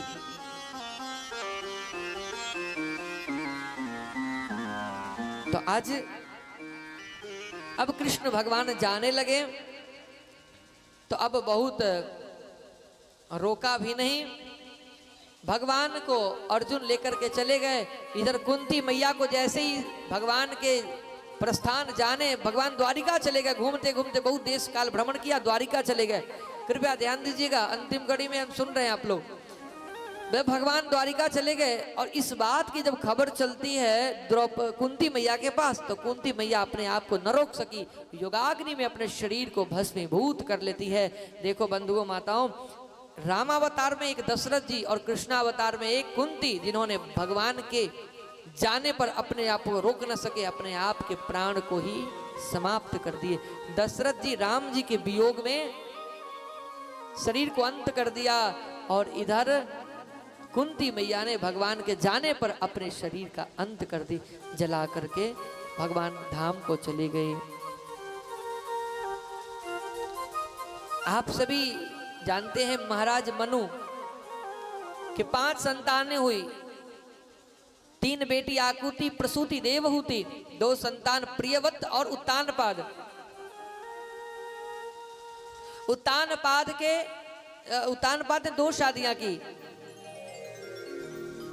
सुरुचि और सुनीति नाम की 2 पत्नी। सुरुचि का मतलब होता है रुचि, यानी अपने मनमानी बुद्धि, रुचि के अनुसार व्यवहार करना, और सुनीति मतलब नीति के अनुसार जो व्यवहार करती है। सुनीति जो थी वो बड़ी सीधा सीधी भोली भाली थी, राजा उससे बहुत कम प्रेम करते थे। लेकिन सुनीति के एक पुत्र थे जिनका नाम था ध्रुव जी महाराज, ध्रुव, और सुरुचि के भी पुत्र थे एक, लेकिन सुरुचि से अधिक प्रेम था राजा का। एक दिन खेलते खेलते बालक ध्रुव ने अपने पिता के गोद में जाकर के सिंहासन पर बैठ गए। पिता ने लाड़ प्यार से बच्चे को अंक में हृदय में लिया और दुलार प्यार किया, कहा पुत्र ठीक तो हो। माता सुरुचि ने, सौतेली माँ ने देखा, हाथ पकड़ करके झटक दिया, अरे मूर्ख कहीं के, तेरा अधिकार कभी नहीं हो सकता है इस राज सिंहासन पर बैठने का, इतना ही तुम्हें अधिकार है बैठने का, मन इच्छा है तो भगवान का तपस्या कर। और तपस्या करने के बाद भगवान जब बोले वरदान मांगने को कह देना, अगला जन्म मुझे सुनीति सुरुचि के गर्भ से जन्म देना, तब तुम बैठने के अधिकारी होगे। आज इस वाक्य ने भगवान और मां सुनीति दोनों के ही हृदय को व्यथित किया है। अब ये ध्रुव जी जाते हैं, अपनी माँ को सारी व्यथा बताते हैं। माँ ने कहा जाओ बेटा, तपसाराध्य पुरुषा, तपस्या करने के लिए माँ ने कहा तो बढ़िया बात है ना, जाओ तपस्या करो। तपस्या करने वन में निकल गए, सघन जंगल में। 5 वर्ष की आयु पूर्ण नहीं हुई है। नारद जी रास्ते में मिल गए कि थोड़ा परीक्षा ले लूं कि कैसा है, ठीक तो है, मतलब तपस्या करने लायक बालक है या रोब में आ गया है, पिता के माता के वचनों से व्यथित होकर आया है। नारद जी ने पूछा, बालक अहो क्षत्रिय बंधो, तुम कहाँ जा रहे हो? कहा मैं जा रहा हूँ तपस्या करने। क्यों? भगवान को प्राप्त करना है। अरे भगवान को भी तो 5 साल के ही हो। अरे बड़े बड़े ऋषि महात्मा मनीषी पूरे जीवन व्यतीत कर देते, भगवान मिलते नहीं है, तुम्हें 5 वर्ष में मिलेंगे। अरे बेटा जंगल में हाथी, भालू, शेर, गीदड़, शियार इत्यादि है, ये सब हिंसक जानवर है, तुम्हें शिकार बना लेंगे, छोड़ेंगे नहीं।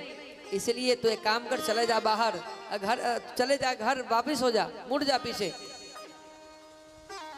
बहुत तरह के ज्ञान दिए, नॉलेजेस दिए, लेकिन इनके दिमाग में नहीं आया, मन में नहीं आया। क्यों? ध्रुव जी कहते, नारद जी आप जो ज्ञान दे रहे हैं ना, वो मेरे हृदय में रुक नहीं रहा है। जैसे छलनी में कोई पानी रखे रुकेगा, ऐसे ही मेरा हृदय सौतेली माँ के व्यथित वचनों से छलनी हो गया है, और इस छलनी में आपके मधुर वाणी से अमृत जल टिक नहीं पा रहा है। इसलिए मेरे रास्ता को बाधित न करे, आगे मुझे जाने दे। तब कहा चरई वही थी, आप आगे बढ़े, अग्रसर हो गए। तब ध्रुव जी महाराज जाते हैं, तपस्या करते हैं। तपस्या करने के बाद भगवान प्रसन्न होते हैं। भगवान ने कहा जाओ ध्रुव, अब 36,000 वर्ष तक राज्य करना और सुख समृद्ध वैभव तुम्हें प्राप्त होगा। महाराज आते हैं घर, लौट करके तो पता चलता है इनका भाई चचेरा उत्तम, जो सुरुचि का बेटा था, वो नास्तिक टाइप का था, यक्षों ने युद्ध में मार दिया था। यक्षों से लड़ने चले गए ध्रुव जी महाराज। बाद में भगवान ने आकर के ब्रह्मा जी ने कहा कि ये काम मत करो, यक्षों को तुम मत कुछ करो, उत्तम एक के कारण तुम इतनों को तुम मारने के अधिकारी नहीं हो। तब इन्होंने रोका। अंतिम में इनके 2 पत्नी हुई, इला नाम की पत्नी से विवाह हुआ, एक और मन में नहीं आ रहा है, मैं कल एक और पत्नी थी, एक इला नाम की पत्नी से विवाह हुआ। और उनसे संतानोत्पत्ति हुआ। आगे चल करके 36,000 वर्ष के बाद ध्रुव जी महाराज मृत्यु के सिर पर पांव रख करके और चले गए। आज भी ध्रुव लोक में चमक रहे। तो ध्रुव सगलानी जपेउ हरिनाऊ बाबा अनुपम ठाऊ, अनुपम उस ठाठ बाट से भगवत धाम को चले गए। बोलिए ध्रुव जी महाराज की जय, भीष्म पितामह की, सुखदेव जी महाराज की जय। इस प्रकार से देखिए कथा तो आज भी हम कहें तो आज तीसरा दिन का कथा है ना, इसका बहुत अभी छूट गया है, लेकिन अब कथा हम भगा नहीं पाते कि भगा उगा दे आगे बढ़ जाए। कथा को आराम से समझाना है ना, तो यही है कि अंतिम दिवस में थोड़ा शॉर्टकट में समझाएंगे। क्योंकि 2 दिन देखे नहीं, 2-2 1-1 घंटा कथा ही हुआ।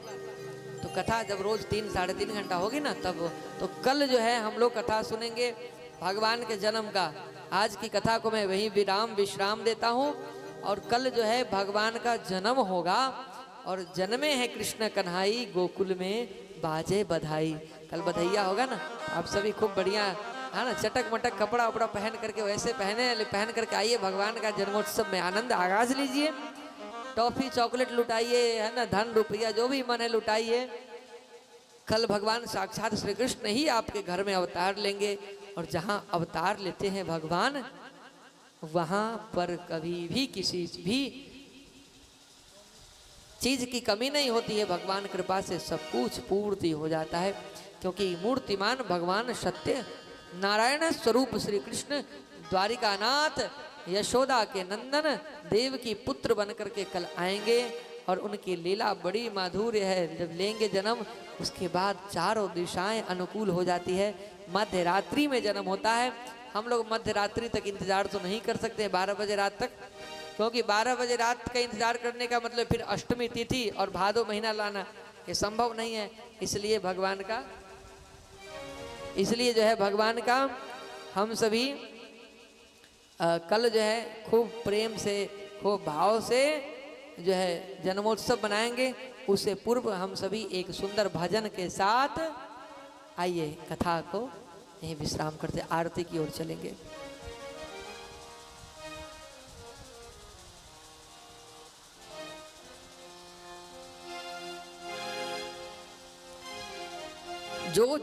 जो जैसा करता है बंधुओं वैसा ही फल पाता है। पेड़ अगर आम का लगाएंगे तो बबूल का पेड़ लगाएंगे तो आम नहीं प्राप्त कर सकते हैं। संसार का यही नियम है। कथा का सार यही है कि जो अगर आप जैसा करते हैं वैसा आपको मिलता है। बस कब मिलेगा इसको आपको जानकारी नहीं होगी, पर मिलेगी अवश्य। इसलिए हमेशा अपने कर्म को धर्म से जोड़ करके ही कर्म करने चाहिए। जो पेड़ हमने लगाया पहले, जो पेड़ हमने लगाया पहले, उसी का फल हम अब पा रहे हैं। रचा है सृष्टि को जिस प्रभु ने, वही ये सृष्टि चला रहे हैं। रचा है सृष्टि को जिस प्रभु ने, वही ये सृष्टि चला रहे हैं। जो पेड़ हमने लगाया पहले, जो पेड़ हमने लगाया पहले, उसी का फल हम अब पा रहे हैं। रचा है सृष्टि को जिस प्रभु ने, वही सृष्टि चला रहे हैं। रचा है सृष्टि को जिस प्रभु ने, वही सृष्टि चला रहे। सभी लोग ताली सेवा के साथ गाते रहे।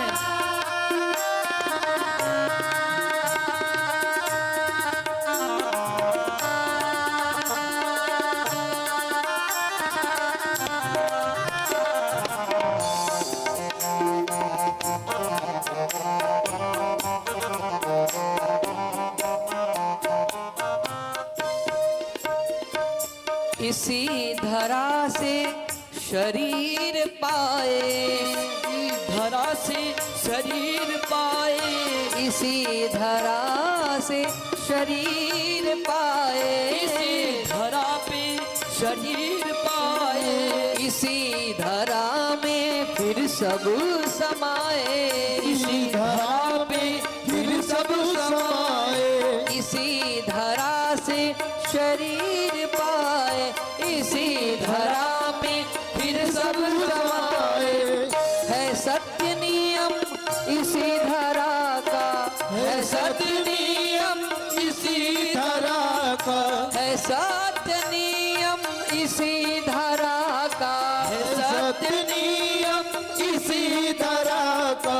एक आ रहे हैं एक जा रहे हैं, रचा है सृष्टि को जिस प्रभु ने वही ये सृष्टि चला रहे हैं।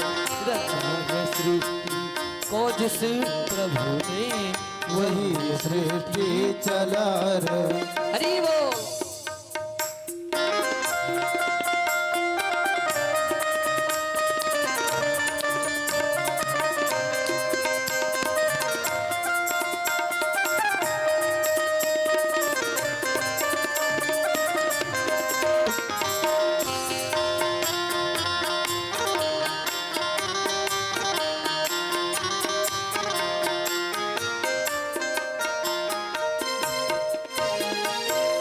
जिन्होंने भेजा जगत में जाना, जिन्हें उन्हें भेजा जगत में जाना, जिन्होंने भेजा जगत में जाना, उन्होंने भेजा जगत में जाना, तय कर दिया लौट के फिर से आना, कर दिया लौट कर फिर से आना।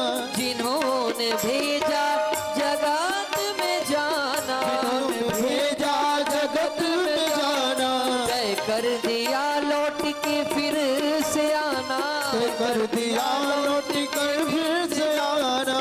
जो भेजने वाले हैं यहाँ पे, जो भेजने वाले हैं यहाँ पे, जो भेजने वाले हैं यहाँ पे, जो भेजने वाले हैं यहाँ पे, वही अब वापस बुला रहे हैं। चाहे सृष्टि को जिस प्रभु ने वही ये सृष्टि चला रहे हैं। रचा है सृष्टि को जिस प्रभु ने वही सृष्टि चला रहे। जो पेड़ हमने लगाया पहले, जो पेड़ हमने लगाया पहले, जो पेड़ हमने लगाया पहले, जो पेड़ हमने लगाया पहले, उसी का फल हम अब पा रहे हैं। रचा है सृष्टि को जिस प्रभु ने वही ये सृष्टि चला रहे हैं। रचा है सृष्टि को जिस प्रभु ने वही ये सृष्टि चला रहे हैं। जो पेड़ हमने लगाया पहले, पेड़ हमने लगाया पहले, जो पेड़ हमने लगाया पहले, जो पेड़ हमने लगाया पहले, उसी का, हाँ उसी का फल हम अब पा रहे हैं। चाहे सृष्टि को जिस प्रभु ने वही सृष्टि चला रहे, वही सृष्टि चला रहे हैं, वही सृष्टि चला रहे। बोलिए भागवत भगवान की जय हो, भक्त वत्सल भगवान की जय हो। आरती करें।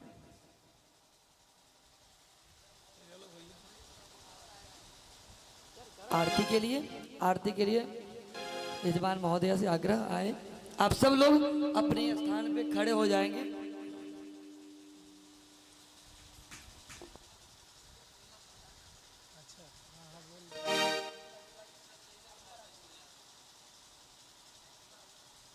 भैया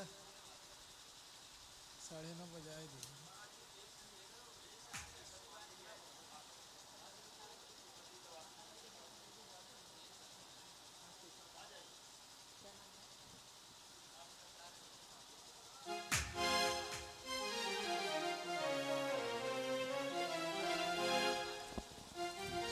जय श्री राम।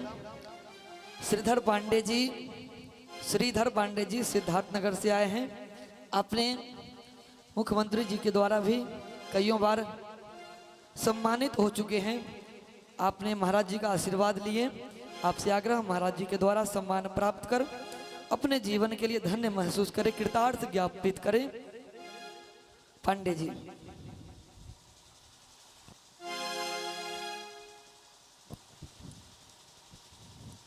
तालियों से एक बार आप लोग स्वागत करेंगे। और कल की कथा भगवान कृष्ण के जन्मोत्सव की कथा है। कल की कथा आप सब लोग दर्शन करेंगे, फिर अपने आप घर में जाएंगे प्रसाद और पंचामृत लेकर के। जय श्री राधे श्याम।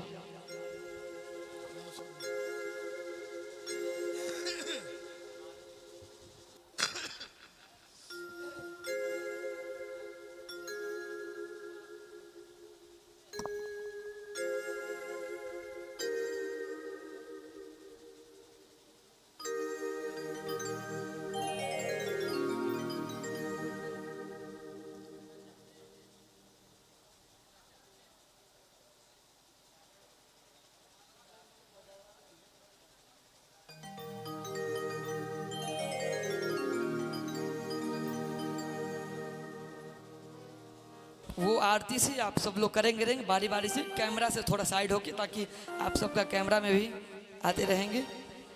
ये यहाँ रख दीजिए, आरती करें। ओम चंद्रमा मनसो जातश्चक्षुः सूर्यो अजायत श्रोत्राद्वायुश्च प्राणस्य मुखादग्नि रजायत। आरती कुंज बिहारी की, आरती कुंज बिहारी की, श्री गिरधर कृष्ण मुरारी की। आरती कुंज बिहारी की, श्री गिरधर कृष्ण मुरारी की।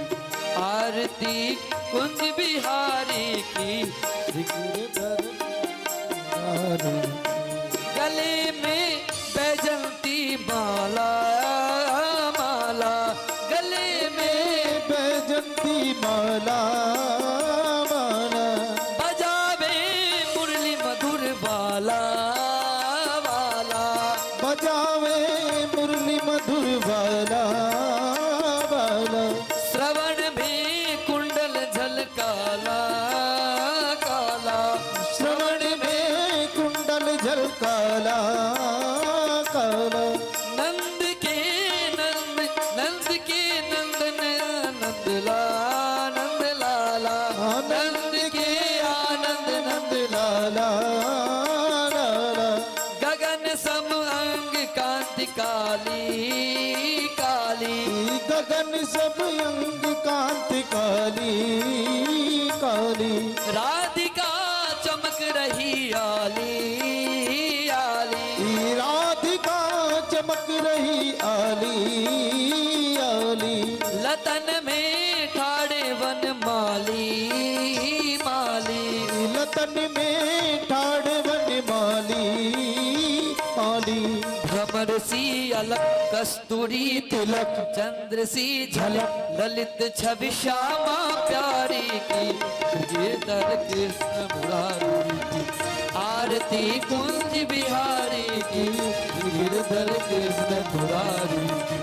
आरती कुंज बिहारी की, गिरधर कृष्ण मुरारी की। कनक में मोर मुकुट बिल से, बिल से कनक में मोर मुकुट बिल से, बिल से देवता दर्शन को तरसे, तरसे देवता दर्शन को तरसे, तरसे गगन सो सुमन रास बरसे, बरसे गगन सो सुमन राज बरसे, बरसे बजे मुरचंग मधुर मेरे दंग, कालनी संग अतुल रति गोप कुमारी की, गिरधर कृष्ण मुरारी की।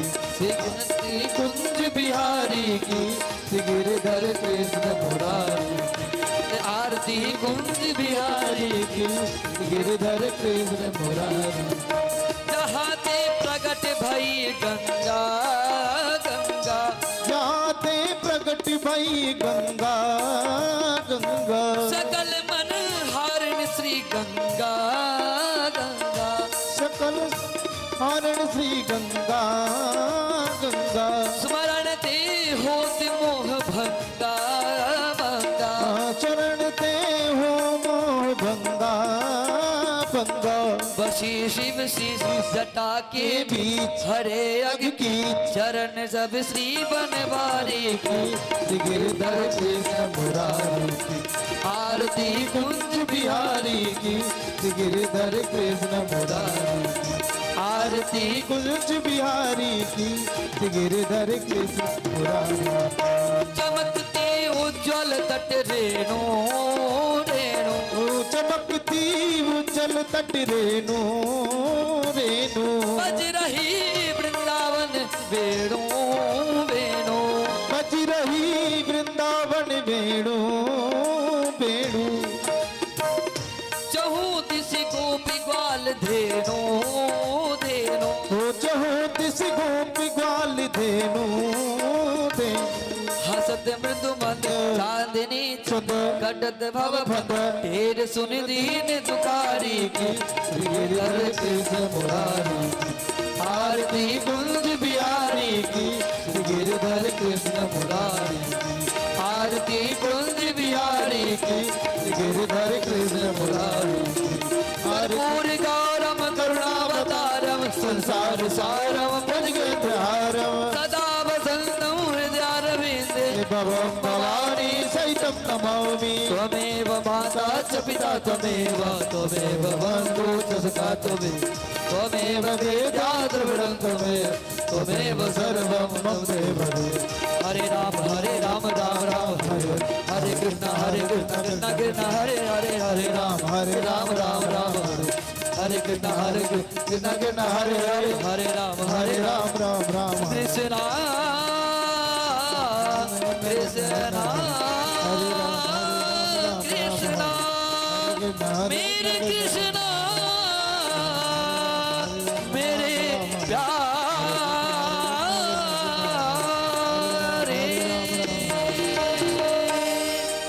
आरार्धिक्यं दलेन शीतले करणम्।